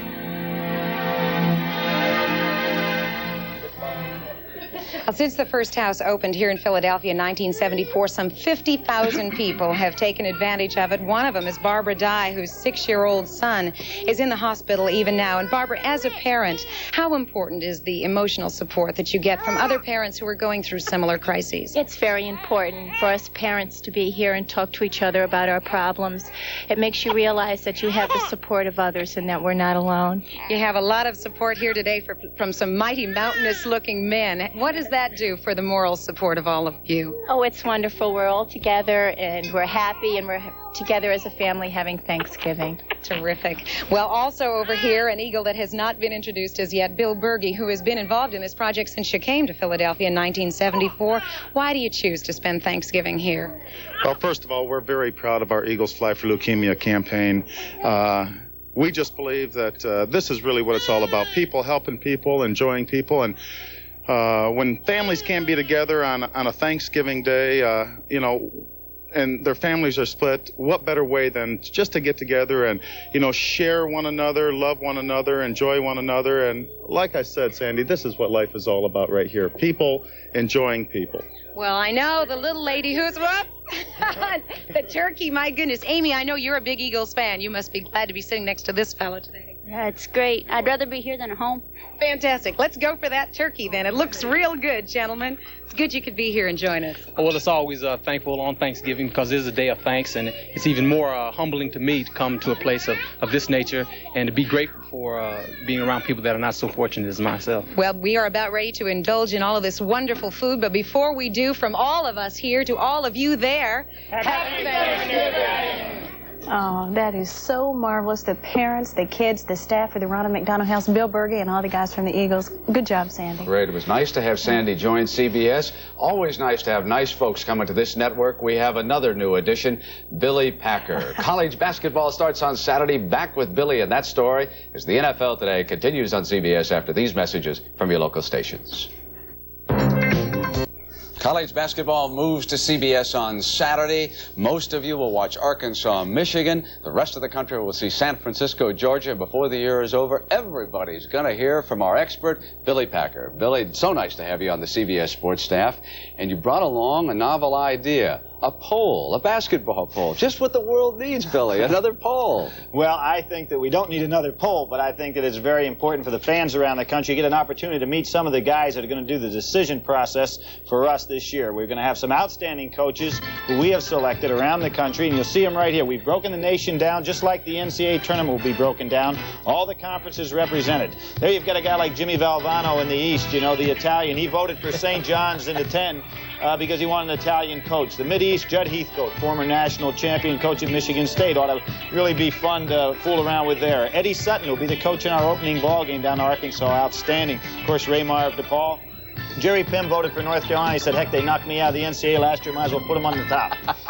Billy, what did the coaches come through a preseason poll? Have you got that you can show everybody? Well, we do have a preseason poll that we can go, and unlike just about everybody else, they went right along with North Carolina on top, UCLA number 2. But I'll be honest with you, I wouldn't want to open up with that club number 3, Louisville. They've got everybody back from a couple of years ago, and you can see that breakdown. Kentucky right in there 4, and Georgetown. It's going to be an outstanding year for college basketball, and that number 10 team, Minnesota, is going to be out of sight also.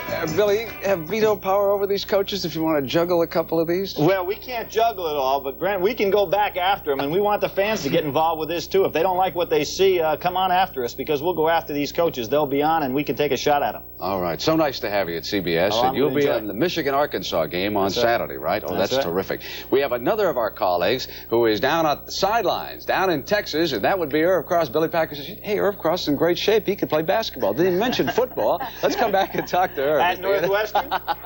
Here's Irv down on the sideline now. Irv, what about the second half? The Chicago Bears are doing pretty well.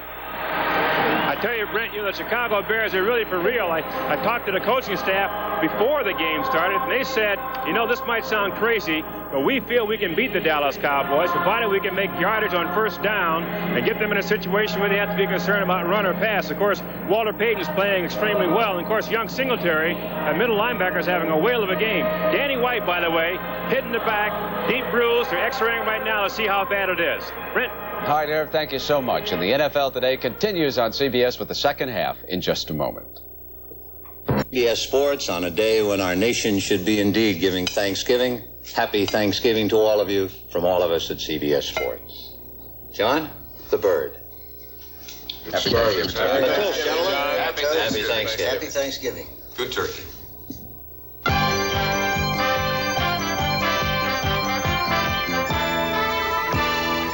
CBS Sports coverage of the National Football League is sponsored by...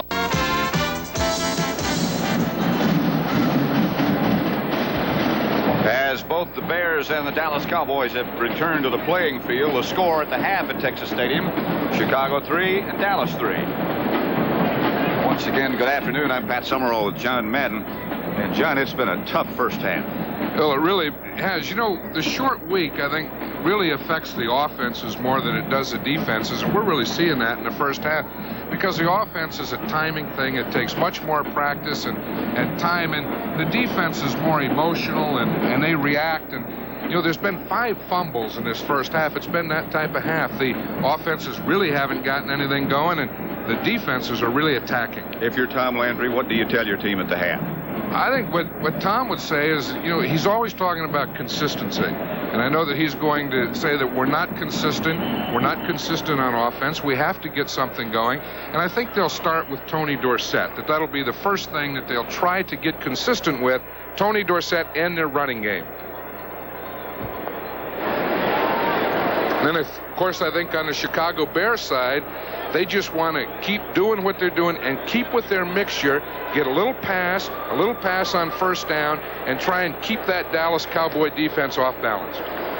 There's Neil Armstrong. Let's look at the first half stats. The first downs, Cowboys only had 4. The Bears had 6. Yards rushing 118. Of course, most of that by Walter Payton of the Bears. The Bears really controlled things, particularly on defense. Happy Thanksgiving once again. And from all of us at CBS, we extend that greeting to you as well. A very quiet crowd through most of the first half at Texas Stadium. Ravello coming on to kick off for the Bears. The Cowboys will have the football first. Score tied at 3. Tony Dorsett, 10 carries, 38 yards. Walter Payton, 18 carries, 106 yards. He has most of the Bear yardage. And that's the thing I think that Tom Landry was addressing himself to. We have to get some more running yards. We have to break Tony loose. James Jones back deep to accept Ravello's kick. One more half of football to go, at least. Tied at 3.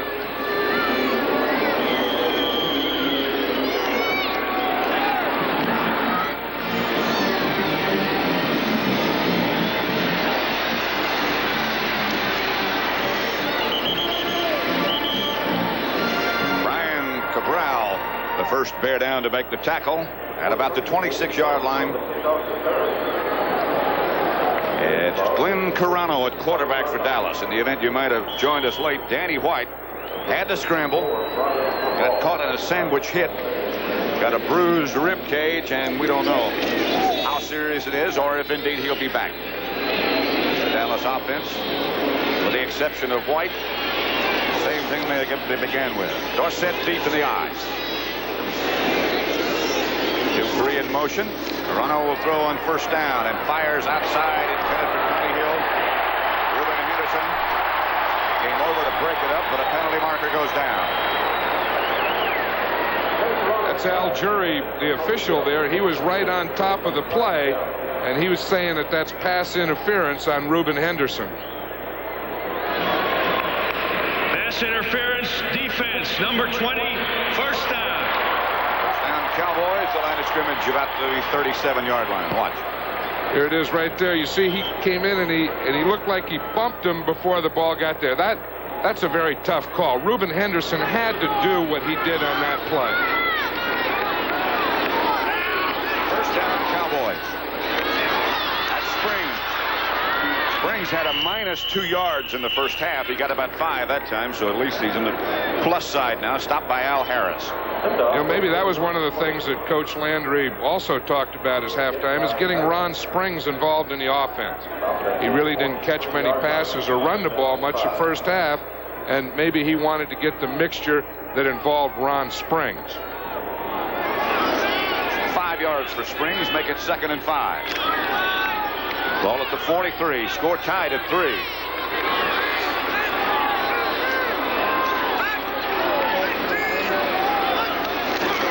Dorsett.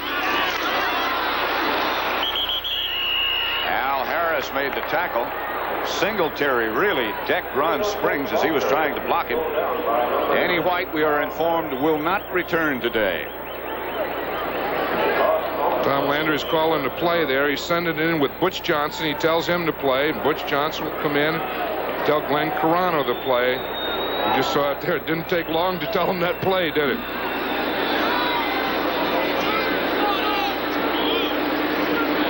Pressure on Glenn Carano. Score tied at 3. Cowboys tied with Philadelphia for the lead in the NFC East. 3rd and 7. Springs in motion. Here comes the Bear blitz. Carano goes down. The ball's on the ground. Cowboys fall on it. Doug Blank came in to hit Glenn Carano. I'll tell you, there's a lot of pressure on Glenn Carano in a lot of ways. This guy here, Doug Plank, just caused it. He comes from the right side. Now look from the right of your screen. He comes from outside in a safety blitz. You'll see him coming into the picture right now. He's not blocked. Carano doesn't see him, doesn't feel him, and look at the jolt that he took. That would have been a fumble, but I'm sure it was recovered by the Cowboys. Raphael Septien is in the punt. Septien, not bad. Jeff Fisher takes it out of bounds, and the Bears will take over their first possession of the second half. It Finally, still Chicago 3 and Dallas 3. Raphael Septien in the background back there. Just punted. There he is, number 1. Danny White out with that injury to his rib cage, chest wall. 33-yard kick by Raphael Septien. Vince Evans still the Bear quarterback.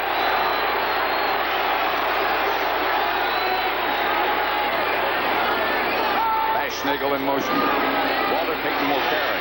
Payton cuts back and struggles for about 4 or 5 yards before Harvey Martin trips him up. You know, that was some run there. That's, you know, only a great back like a Walter Payton could make yardage on that play. It was supposed to go outside.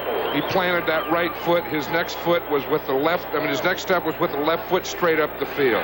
Only that man and some other great ones in this league could make that type of run. Information is that Danny White is now in the locker room being x-rayed. We'll have more information perhaps. Here's Payton again. Walter Payton gets it across midfield. Michael Downs had to make the tackle, but Payton just surged. It's interesting the way that the Bears are coming out and starting the same way in the second half they did in the first half. Now watch that little move there, shoulder straight up, but watch the strength that he has. There's Mike Downs making that tackle, and Walter Payton really jolted him when those two collided. It'll be a first down, Chicago at midfield. 11:30 left, third quarter.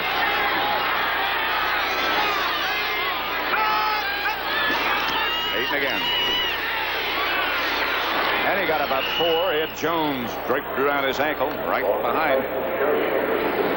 Right side of that offensive line, Emmanuel Sanders, the key blocker on that last one. They're using Walter Payton, you know, to run those inside runs. His longest rush has been 25 yards. We see here, he really hasn't broken a long one today, nor has he all year. They got 4 on that last one. They get 2nd and 6. Marjoram wide to the right. Bashnagel to the left.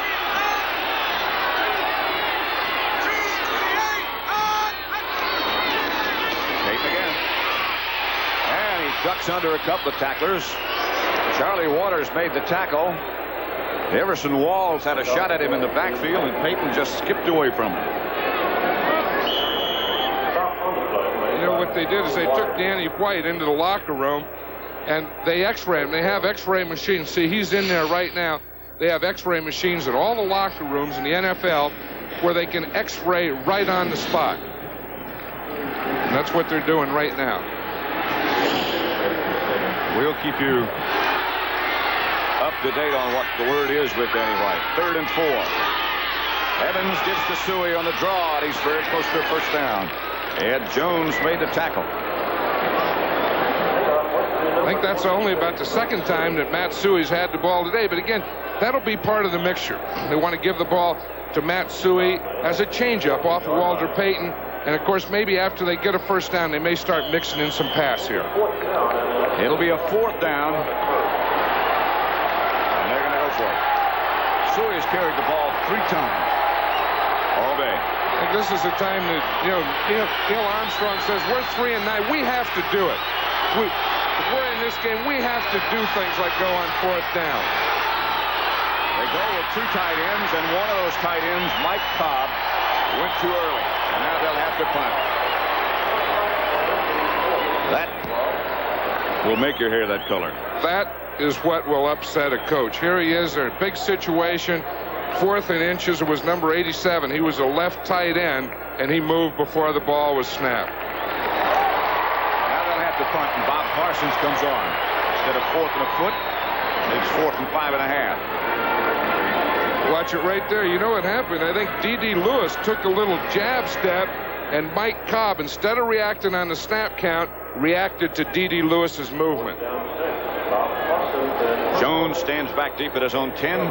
Parsons up to 40. Parsons has thrown from punt formation, by the way. 2 out of 5 inside the 20. In fact, he has 2 inside the 10. I think with a score of 3-3, and when your defense is playing as well as the Bear defense is, I don't think you need those types of things. Parsons standing at the 40. It's off another high kick. Aiming to the sidelines, and he will get it. Bounces back to about the 11.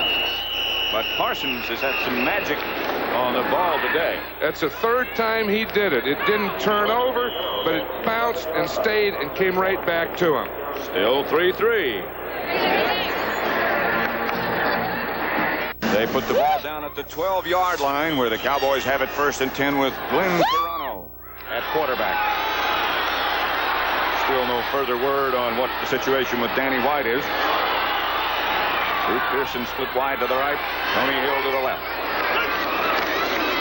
Here's Dorsett. Dorsett around the corner being chased and thrown out of bounds by Singletary, way out of bounds.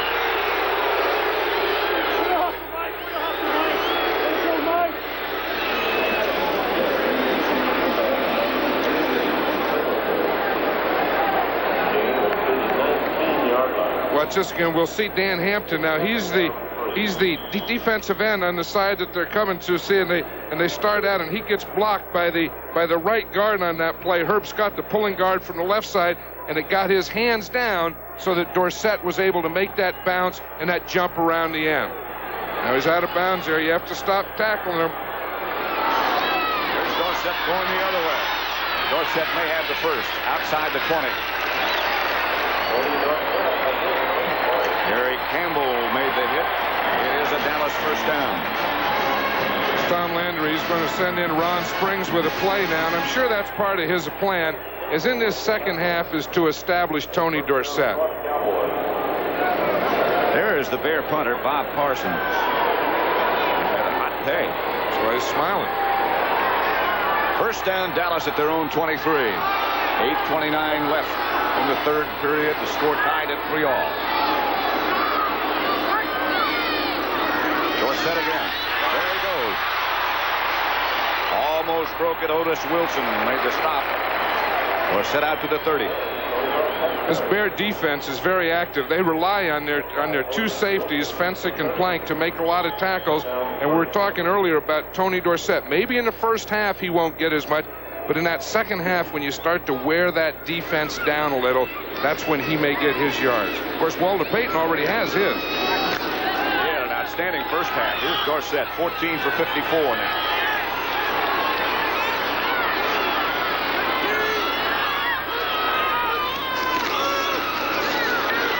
Dorsett again, this time a loss of yardage by Gary Fensick.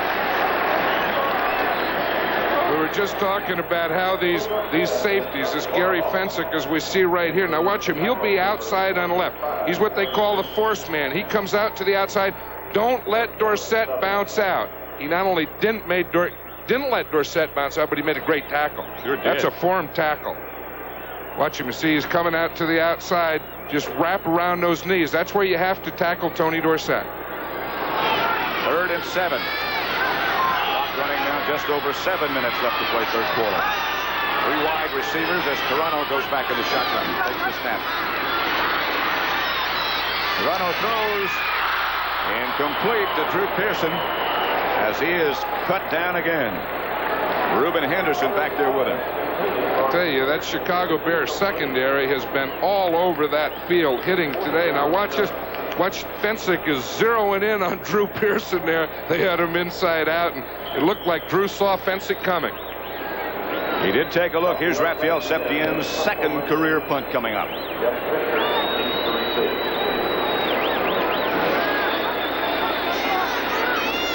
Rafferty, the snapper. Septien, they rush him. Almost got Septien, and he goes down, but no flag is dropped.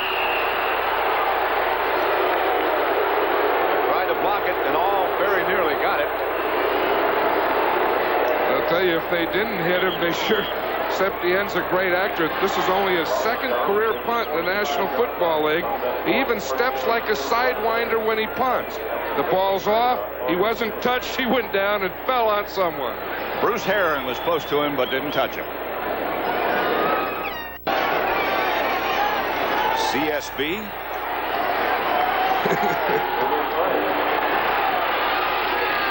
That's not where we were. 1st and 10, Chicago Bears. Ball at their own 45. Payton and Suey, the two setbacks. Payton's the ball carrier. Payton trying to throw the option and will throw. Hangs it high. Walls is back there with the intended receiver, Marjoram or Marcus Anderson. Marjoram it is. Little sweetness on that play. He was smiling there. He didn't get it halfway there. I know on that play he got to the point of no return where he had to throw it. He threw it as hard as he could, and I know that they'll give him heck about that play because they always do to those halfbacks on their run passes. But if you run like Walter Payton, you don't have to be able to throw it. And you don't have to apologize. No. You can't. You just smile. 2nd and 10. Cowboys expecting a pass. Harvey Martin. Pass is picked off by too tall Jones. Dallas ball.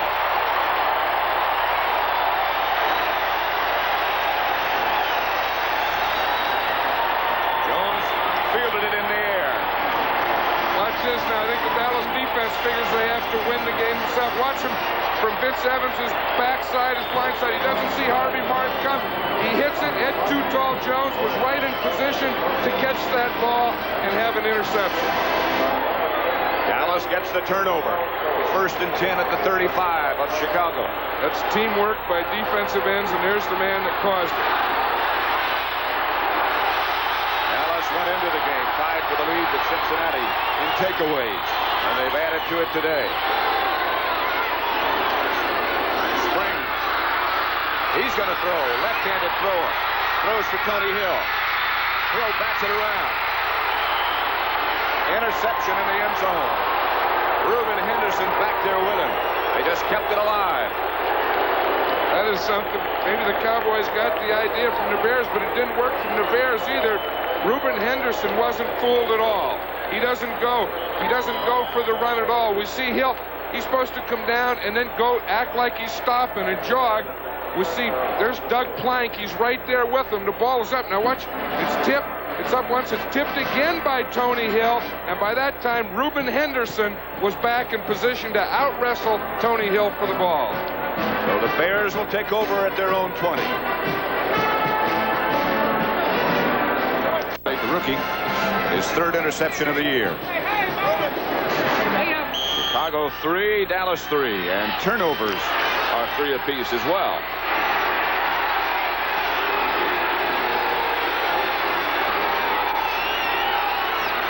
Double tight end setup for Chicago.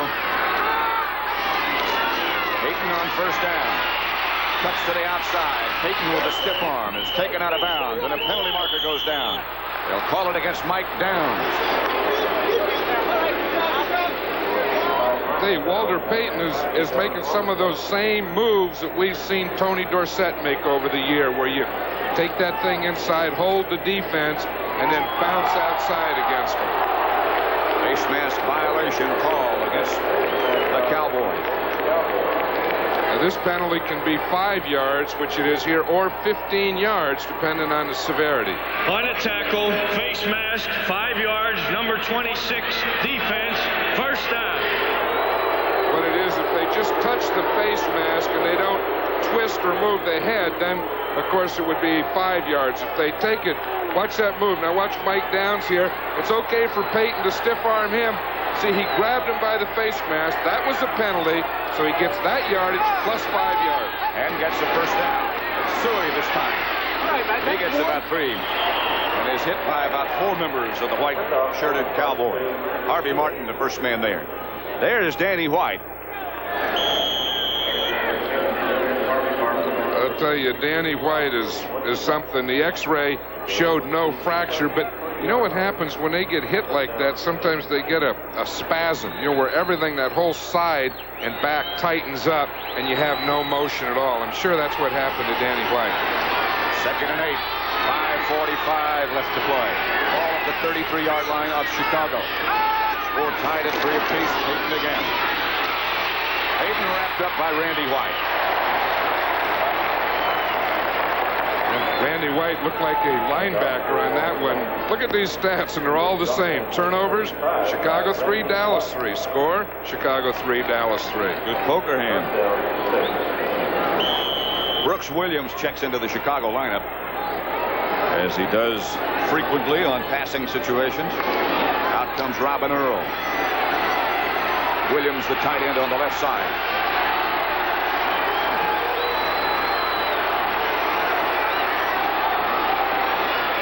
Here comes White. Evans gets away from him, throws. Caught by Payton, and he's knocked down. And they'll mark it with him getting enough for a first down. Payton made the leaping catch. He was hit there by Anthony Dickerson just as he caught the ball. I'll tell you, that's very close to a first down, and we'll see where they're going to spot this ball. Now watch Randy White there. He's double teamed. He gets double teamed all the time. They have the guard blocking him, plus they keep the back in there to block him. Now watch, Payton gets hit by Dickerson right there, and it'll be right there where the ball went down, and it's very close. It is a first down now. First down, Chicago. That was a right foot. See, they put the left, no, it was a left foot going that way. If he puts the left foot, it's a first down. If he marks it with his right foot, it would have been short. First and 10. A left-footed first down. Payton deep in the I formation, and Evans looks and throws. Intended for Bashnagel, and Bashnagel is bashed. Bashnagel was bashed by Everson Walls. I don't think in any game that we've done this year, Pat, that we've seen hitting in the secondary like we're seeing today. Every time a receiver goes out for a pass, he's really taking the jolts. On both sides. Yeah. So it'll be second and long, and Benny Barnes and Dickerson come into the Dallas lineup along with Steve Wilson.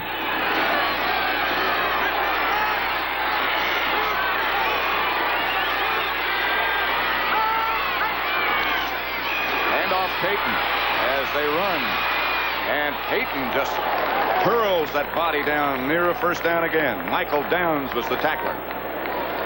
Walter Payton can do a lot of things. We know that he can run well. He has quick moves, but he also has strength. And all running backs, you want them at the end to finish off the run.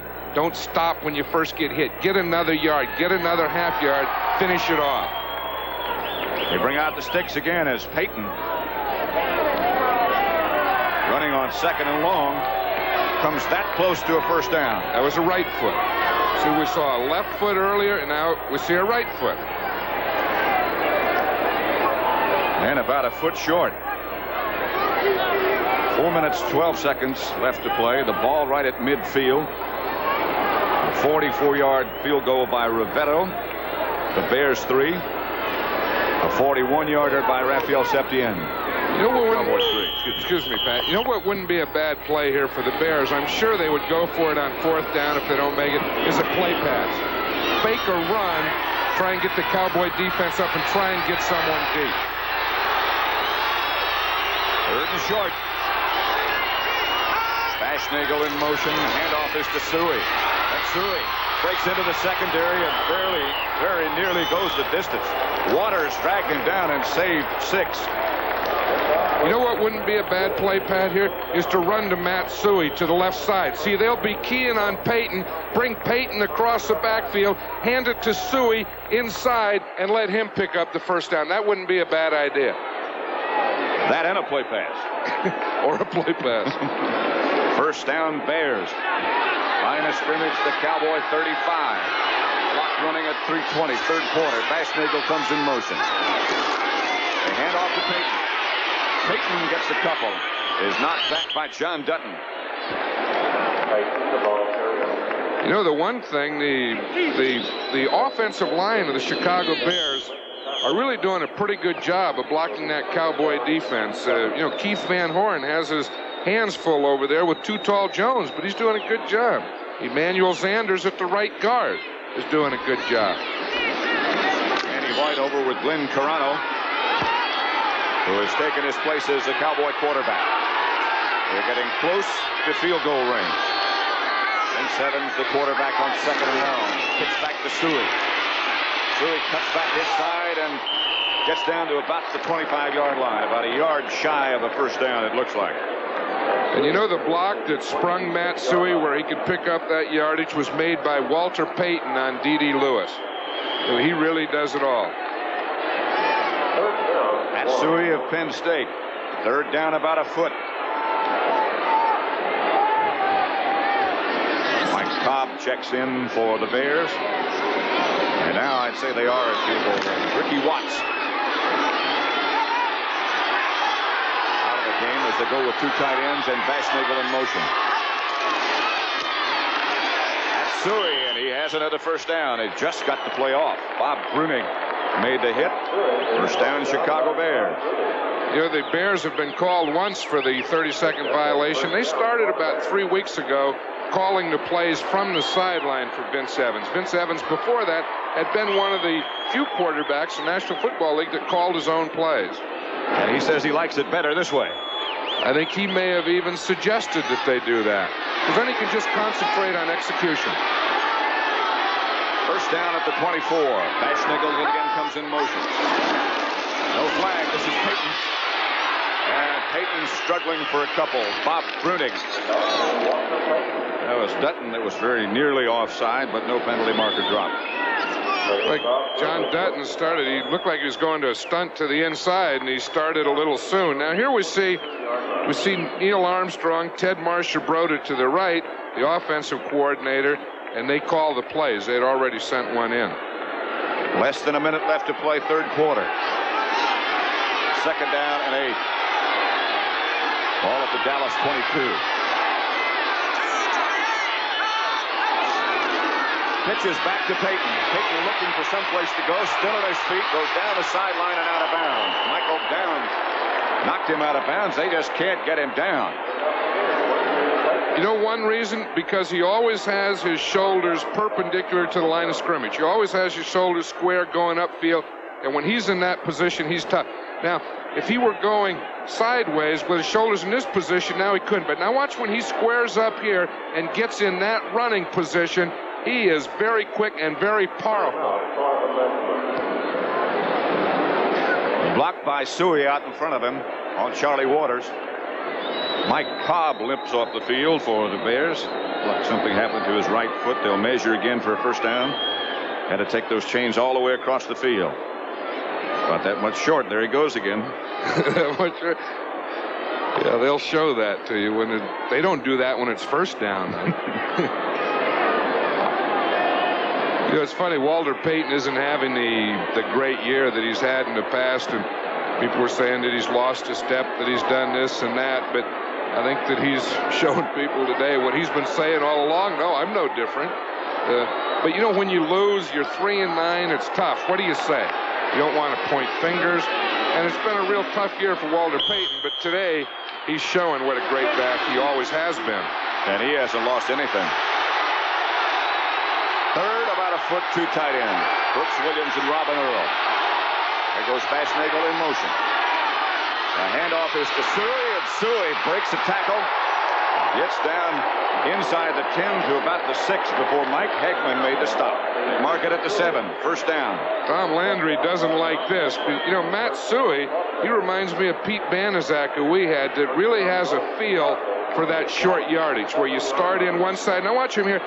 He's going to follow Payton here to the right. See, now watch that little cutback that he had. You keep your shoulders square, head up, eyes open where you can see, and you feel a soft spot and cut right back into it. That'll be the end of the third quarter as the Bears charge to the other end of the field. They'll have it first and goal at the 7. One more quarter to go. The score still tied at 3-all.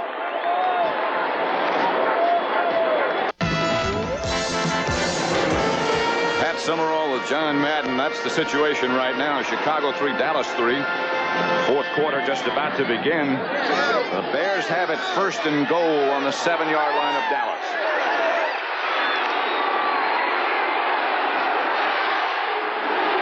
Payton and Suey, the two setbacks.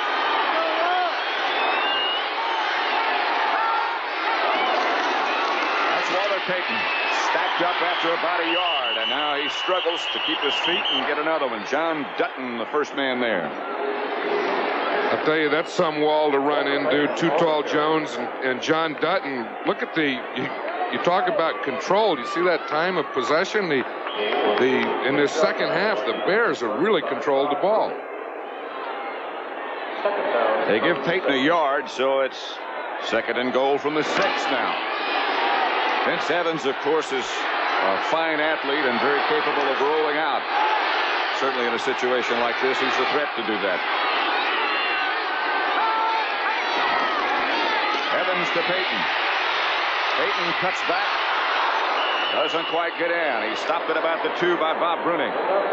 They had Charlie Waters up there on the force. He was up there. He thought he had Peyton. He thought he had him not stopped, but turned in. And Peyton gave him a step to the inside and ran right outside of Charlie Waters. He said, geez, in all my years, that was one of the good moves. You got it. Waters was a little bit slow in getting up and limped back to the defensive gathering for Dallas. They put it down at the 2. It's 3rd and goal from there. The Bears are taking a timeout, Pat.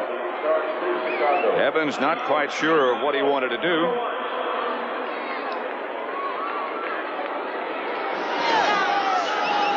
We'll be back with more of the Chicago Bears against the Dallas Cowboys after this word from your local station. 3rd down and goal for the Bears on the Cowboy 2-yard line. Cowboy head man Tom Landry. 3rd down. Crowd to its feet.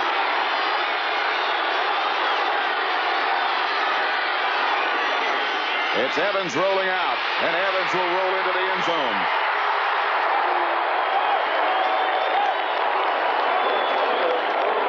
That's one thing about having a quarterback like Vince Evans. You know, Dennis Thurman said of all the quarterbacks in the NFL, probably the best athlete is Vince Evans. And when you get down there on the goal line, you have another dimension. Now watch it here. This was run for Vince Evans all the way. Charlie Waters comes up to the outside. Emmanuel Sanders gets him. It's just a foot race, and Vince Evans gets into the end zone. And the Bears move in front. Watch this. You see it's a run all the way. Suey is leading. Sanders is blocking, and Vince Evans is running to the flag. Avellini will hold for Rivetto. It is blocked. Mike Downs is the one who got it, and Ed Jones might have got the hand on it too. I'll tell you, that could be a big, big play in this game.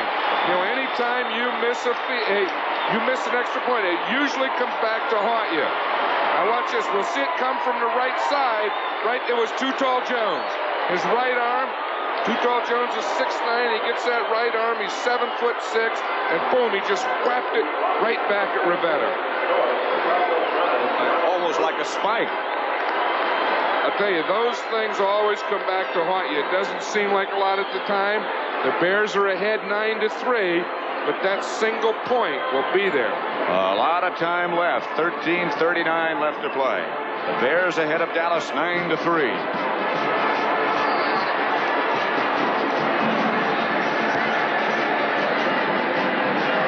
Bruning is talking about what they have to do on defense the next time to stop the Bears. Imagine there's a little joy in Philadelphia right now. These teams enjoy watching each other. You know, last week there was joy here in Dallas when the Giants upset the Eagles. The week before that there was joy in Philadelphia when Detroit upset the Cowboys, and they just keep having joy switches every week. Rivetto to kick off. Line drive kick in the direction of Jones. Newsom lets it bounce around. You better cover it.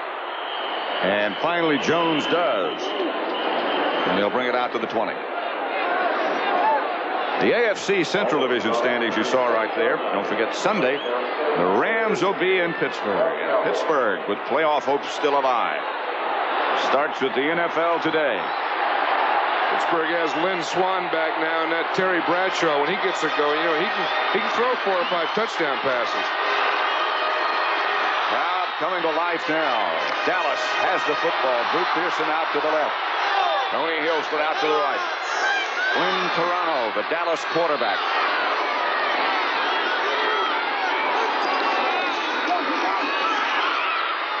Ron Springs. Springs still on his feet. Outside the 45 to the 47. this may have all started with Ed Too Tall Jones's block of that extra point. It looked like it livened up that sideline. Maybe it made this offense come to life. See, it's a little fake here. Fakes to Dorsett, throws it out to Sims, but there's a penalty on the play. We'll see it here again. Throws it out to Springs. He gets it up to midfield, but there's a penalty that will bring the whole thing back.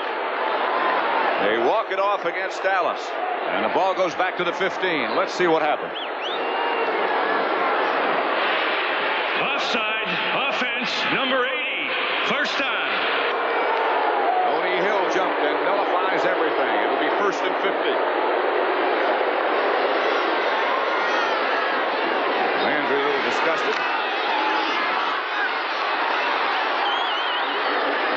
Cheerleaders a little disappointed. Cowboys a little bit further back. Here's the handoff to Dorsett as he swings around to the outside. Gets back 5 to the 20.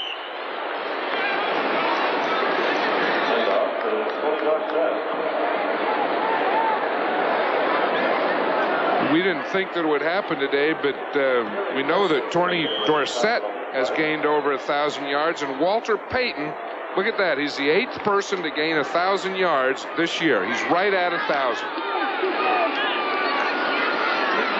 Joe Delaney of Kansas City moves up to 5th place with his effort against Detroit earlier today. Dorsett remains the lone setback. 2nd down. Toronto, the quarterback, drops the throw.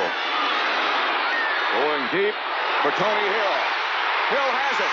Tony Hill tackled at the Chicago 25 by Doug Plank. And there's no penalty on that one.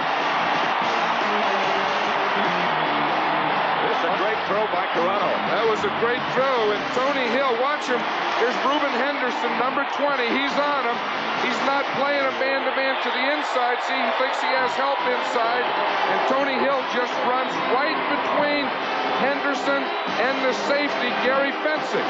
It's Doug Plank, and Plank made the tackle from behind. But they didn't have any bump on Tony Hill. He just split the seam right between the corner and the safety. Tony Hill from Toronto. 1st down, Dallas at the Bear 25. 55 yards on that pass completion. Toronto with a lot of time comes out of the pocket.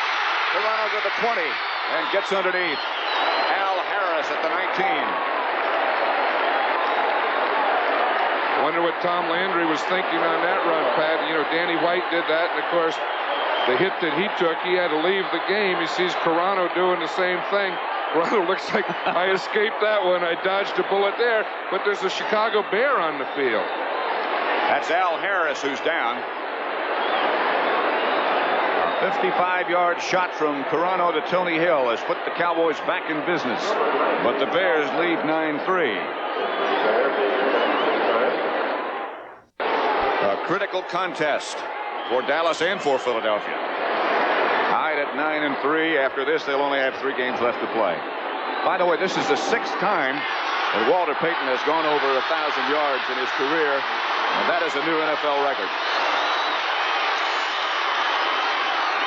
That's Dorsett.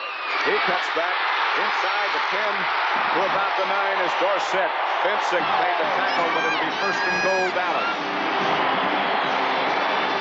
Went over there in that left side behind Pat Donovan. We'll see it there. We see Rafferty fires out. We see the tight end come down.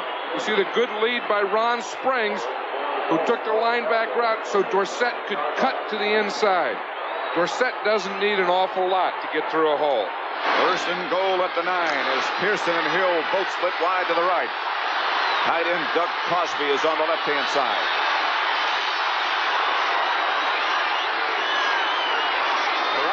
On a draw play to Dorsett. He struggles to about the 7 before Jim Osborne takes him down. It'll be 2nd down. That looked like a little foul up on that play, and it didn't look like it. I think Carano thought that Dorsett was in the I formation, and he was out as a halfback behind the left tackle. Bear head coach Neil Armstrong in the middle. Buddy Ryan, the defensive coordinator, signaling to his defense. You think that's a blitz signal that he just gave him? I bet we see one here. Bet we do too. That's Pearson in one direction, and now back in the other as Toronto drops. No penalty markers. It's Pearson. And he is cut down, and I mean really cut down, at the 5. And it wasn't a blitz. You know, in the first half, the Bears were very, very effective with their blitzing, their linebacker and or safety blitzing. And we'll see here, there's Neil Armstrong. You know, he's really done a good job of holding this team together. And things have fallen apart. They're 3-9, but you don't hear an awful lot of complaining by this team. Extra defensive men come in. 3rd down and goal for Dallas. They trail by 6. Here's that blitz. And the Bears blitz a little too hard. Todd Bell was the first Bear to make contact. One of the Cowboys on his back. I think Todd Bell blitzed a little too soon. He knew he wanted to get in that hole. He was getting up there. And encroachment defense, number 25. It'll still be 3rd down. That was Rafferty who stayed down a long time. Here it is. Now watch Todd Bell come up here. You see him coming right in the right of our screen here. He sees Springs going. Now that's encroachment. That's double encroachment. That's serious. If you go over the ball, then that's encroachment. If you go all the way into the backfield, that's a double dipper encroachment. But the difference is this puts Dallas in a position where now they can run the ball. That last down would have been a passing down. This can be run or pass. 3rd and 2.5. Tom Landry might have been trying to get somebody's attention and call a timeout. Toronto fakes, throws to Cosby, and it's knocked away at the last instant. You got to go field goal now, don't you? They have to do the field goal. You know, this is a great play by Reuben Henderson. You know, there's 9 minutes to go. Now watch Henderson. He's there on Cosby. Number 20, see, he starts underneath him. Now watch this leap right at the end, and the right hand go up and just tip the ball away from Doug Cosby. Now Landry has called a timeout, and it looked as if they were going to go for it and not take the field goal. I would think with 9 minutes to go that they would get the field goal here. Drew Pearson, Danny White. Now Hill joins the conference to decide what it is indeed they'll do. Well, the Cowboy Brain Trust has made its decision, and it is to go for it. It's 4th and goal from the 2.5.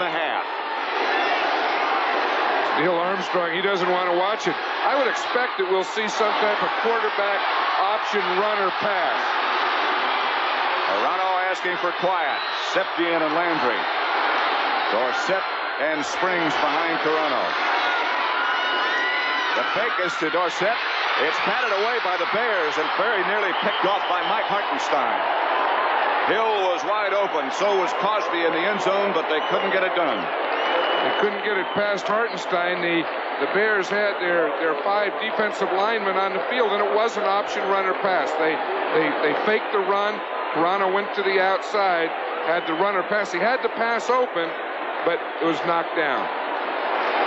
So the Bears will take over at their own 2.5-yard line. That was a surprise with 9 minutes to go that they didn't take that field goal, because with a score 9-3, 2 field goals would tie, and they still had plenty of time. And a tie at the end of the year might help them in that race with Philadelphia. 2 tight ends for the Bears. They give to Payton. Payton is smothered by Too Tall Jones. Big Ed all over Walter Payton. Of course, the one thing they're thinking of here, the Cowboys aren't in bad position because the Bears will have a tough time coming off this goal line. Let's watch Too Tall Jones here.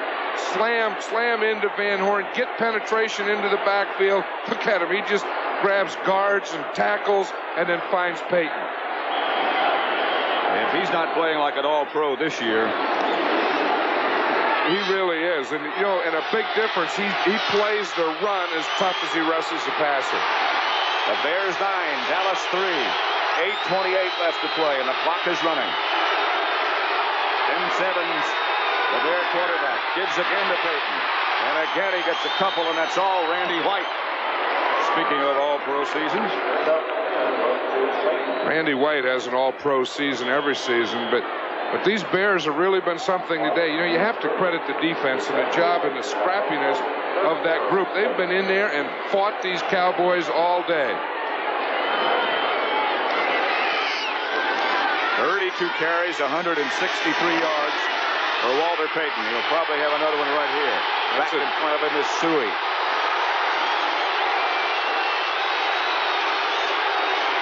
Evans throws back to Payton. He will not get the first down, and the Bears will have to kick as John Dutton is the first man to make contact. Hey, that's a day's work for Walter Payton. You know, after this game, of course, they'll have 10 days before their next game, and he'll need it, and they all deserve it. Here's Bob Parsons. Standing in the end zone, James Jones out near midfield for Dallas.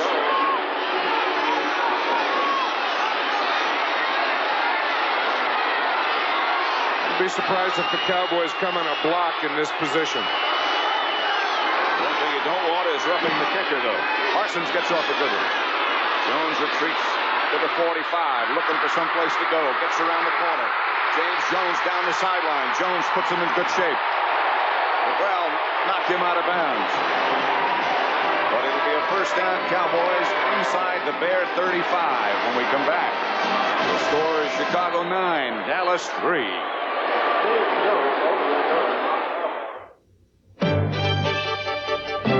How does one become a member of the U.S. ski team? First, you have to be... Pat Summerall with John Madden at Texas Stadium. The end of a hard-hitting contest between the Bears and the Cowboys, with Chicago leading 9-3. 6:50 left to play. Cowboys have it 1st and 10 at the Bear 37-yard line. Randy White over on the sideline. Lynn Toronto replacing Danny White, the Dallas quarterback.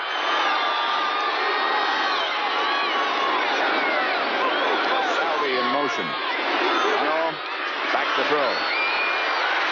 Will take off with it. And does. Toronto heading for the sideline. Gets out of bounds at the 26. And up for a first. I'll tell you, he saw Gary Fensick coming. He did the right thing that time. But watch him here. He goes back to pass. He really had pretty good protection, but there's no one open. You see, the blocking's there. It's pretty good. He's looking downfield. There's no one there. He can't find anyone. Then he has to take off. Going up. Now he starts up here, starts inside. Now he sees that sideline. Fensick is coming from his left here, and right there he gets out of bounds and doesn't get hit. He's learned. He got a first down. The Cowboys number 18, their quarterback, Lynn Toronto. Toronto rolls right, looks back left. It springs with blockers in front. Springs inside the 20. Springs leaps down to the 10. Gary Campbell made the tackle. What a play. I'll tell you, Gary Campbell made a great play on that. That play faked everyone out. Now watch what happens. Toronto gets the ball, starts out here. The guards pull to the right. Toronto goes to the right. The defense goes to the right. The only one out here on this side was Gary Campbell. Now he had to play the whole thing off. Now watch here. Now Springs gets the ball. Now watch Campbell there, 59. He's able to hold him up and make the tackle while some Bears get there. It is a first down at the 11. They can make a first without scoring. Here's Dorsett slamming down to about the 6. Osborne made the tackle. Cowboys with another chance. Dorsett got 3 perhaps. They mark it at the 6. You know, that thing that we were talking about earlier, this Bear defense may start to wear down. They haven't yet. There haven't been any signs of it yet, but as we look in that huddle now, you know, it's starting to take its toll. Todd Bell, Bruce Herron check in. That means they're playing pass. Bear defense expects pass. It's 2nd down, 6. They can make a first without scoring. Here's the toss back to Springs. Springs heading for the corner. Touchdown!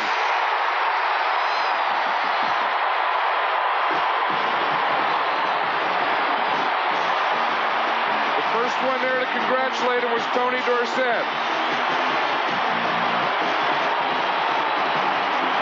Now that missed extra point looms big.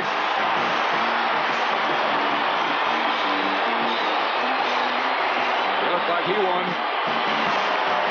Danny White telling Ron Springs congratulations. They had everything over there to the right. It looked like a pass to the right. Look who leads on that block. It's Tony Dorsett blocking for Ron Springs. He makes the block that really sprung him into the end zone on Bruce Herron. Waters will hold for Septien. This would put Dallas ahead if it's good.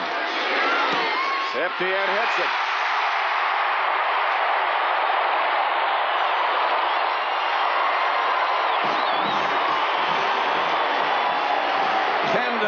Dallas.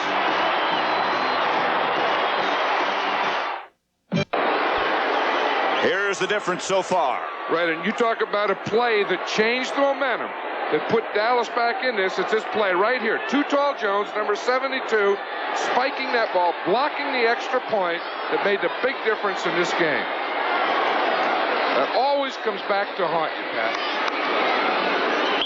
Over the years, that's so true. Here's Septien to kick off. Good kick. Moorhead takes it about 6 yards deep in the end zone, and the Bears will operate from their 20. There's Ron Springs, who just scored the touchdown, but watch this play again. Now watch number 33, Tony Dorsett there. We know what he can run and the moves he has, but these are the type of team players that every team has to have. Watch the block that he makes. He stays with him, keeps his head up, stays with, and then cuts him right at the end so that Ron Springs can get in that end zone. That's why Tony Dorsett is the captain of this team this year. Vince Evans only 5 out of 16 passing today for 40 yards. They'll have to air it out now. Walter Payton is behind him, along with Suey. Here's Evans. He hits Ricky Watts. First down, Bears. Emerson Walls made the tackle. You said he had to air it out. He did air that one out. That one didn't stay in the air very long at all. He can really zip the ball. Look at that, right in there to Ricky Watts. The Bears haven't beaten the Cowboys since 1971. Cowboys haven't lost at Texas Stadium since 2 years ago, Thanksgiving Day, when they lost to Houston. Watts comes out wide to the right. Marjoram to the other side, and now Marjoram comes in motion. To Payton. Payton chased in the backfield and taken down by Harvey Martin. About a 5 or 6 yard loss. That's what the Cowboys have been trying to do. That's the way to stop Walter Payton. That's the way to stop any great running back, is penetration. Get in the backfield before he can get turned upfield, and Harvey Martin there just did it. Neil Armstrong, a little anxious over on the sideline, understandably so. Been a rough year for him. Coaching tends to make one anxious. That's why you're glad you're here, huh? Learn to relax. Second down. Here's Payton again. Chased by Benny Barnes. Payton cuts back, and Payton is racked by Anthony Dickerson. He picked up about 10. It'll be third down, Chicago. Anthony Dickerson came all the way across the field, and Payton was just coming out of a move when he hit him.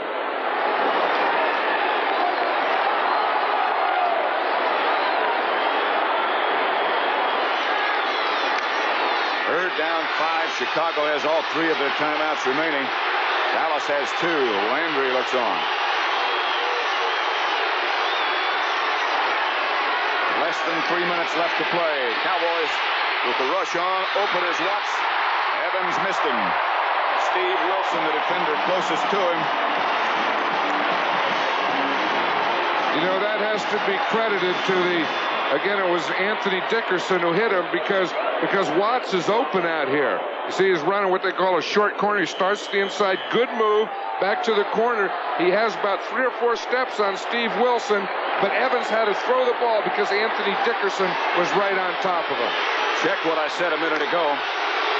The Bears only have 2 timeouts remaining. And it's fourth down. Gotta go. 2:52 left on the clock.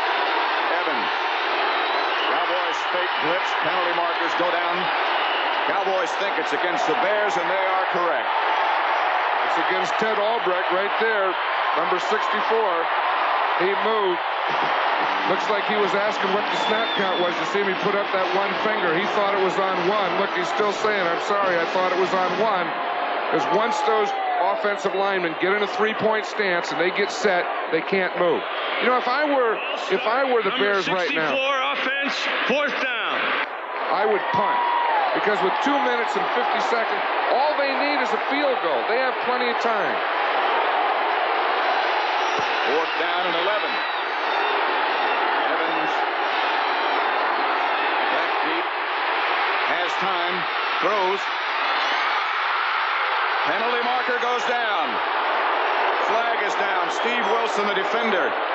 But the yellow flag is down. That'll be an automatic first down. Let's see what happened. I'll tell you, it's against the Cowboys, and that Cowboys sideline was really upset, as Steve Wilson is, as we see him continue to sit there.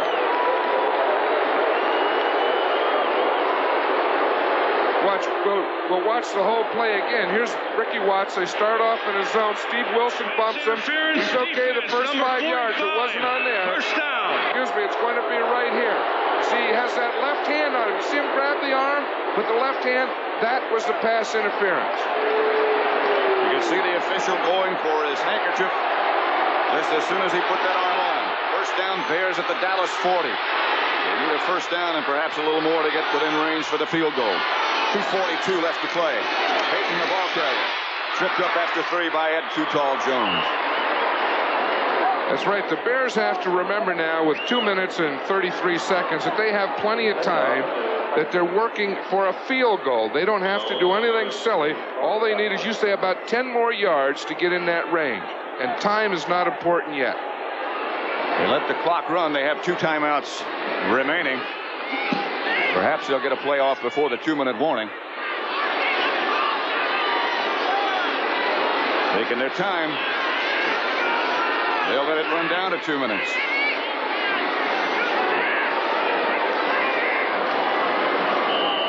Bears have the ball at the Dallas 38. Exactly 2 minutes left to play, and the Cowboys leading by 1 point.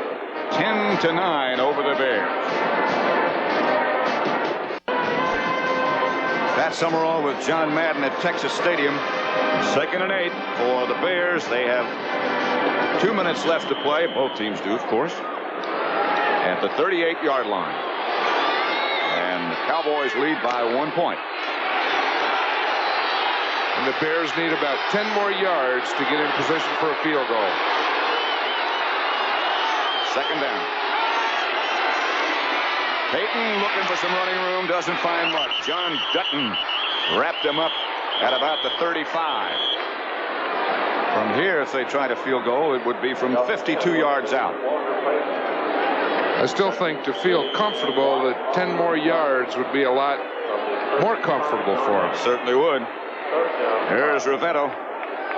He has his own holder there. You see, that's a new machine. I have not seen that apparatus before. Yeah, that's a new one. See, and then he doesn't have to worry about a holder who's in the game. Brian Bashnagel's his holder in the game, so he can practice without his holder. That looks like something that he might have created himself. Pitches back to Peyton. Peyton struggles for the yardage, can't come up with the first down. They're playing for that field goal. Dutton is out there. It'll be from about 50 yards. So it'll be about 50 yards. We ought to count the men now. You can only have 11 men on the field on a field goal attempt. Now you tell me. Where was I in Detroit, huh? Like 1, 2, 3, was going to 10, 11 on offense, 1, 2, 10, 11 on defense. We're okay. It'll be 49 yards out with Bob Avellini holding. Crowd rising to their feet. 36 seconds left to play. Rivetto hits it. No good. Wide. And no good. He had the distance, but not the direction.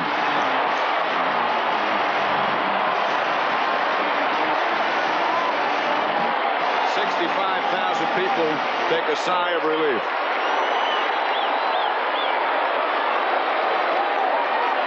Watch the reaction here. Avellini's the holder, and he gets a good snap, good hold. The ball's down, but again, he knows right now that it wasn't good. If it were, he would have been celebrating. He just grabs a face mask and goes off to the sideline. And believe me, when that happens, that's a long walk back to that sideline. Bears have 2 timeouts remaining.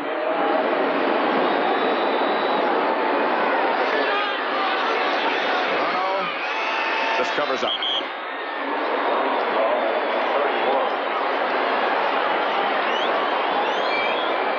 Clock running. Tonight on CBS, Jessica Novak, Knots Landing, and Magnum PI. That's the lineup after football. And it's been quite an interesting afternoon, a rough afternoon. It's been very rough, and it's been a seesaw up and down battle of control. You know, in the third quarter, Dallas had 8 plays for -1.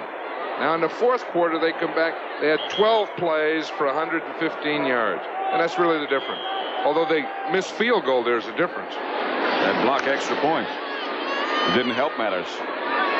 I'm sure in Philadelphia they could just, we were that close to it, we almost had another one. Second down, Toronto does the kneel again. And the Bears take another timeout. That's all of them.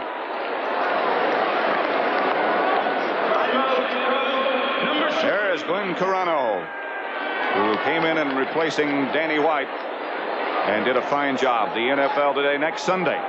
Los Angeles at Pittsburgh, Washington at Buffalo, Green Bay at Minnesota, Tampa Bay at New Orleans, St. Louis at New England. Check your local listings. And then the doubleheader games, the second games, the Giants at Candlestick Park to play the 49ers, and Atlanta at Houston. That's the one we'll be doing, that Atlanta-Houston. Geez, Atlanta looked very good Monday night. They did. The old Doomsday, they did their job today, didn't they? That big play by Harvey Martin, the interception by Too Tall. Randy White's in there all the time. John Dutton solid in the middle. What a group. 18 seconds left to play. The kneel again. And the Bears have no more timeouts, and they'll just stroll off. And I'm sure that Tom Landry will take a deep sigh of relief. Neil Armstrong continues with a very frustrating season.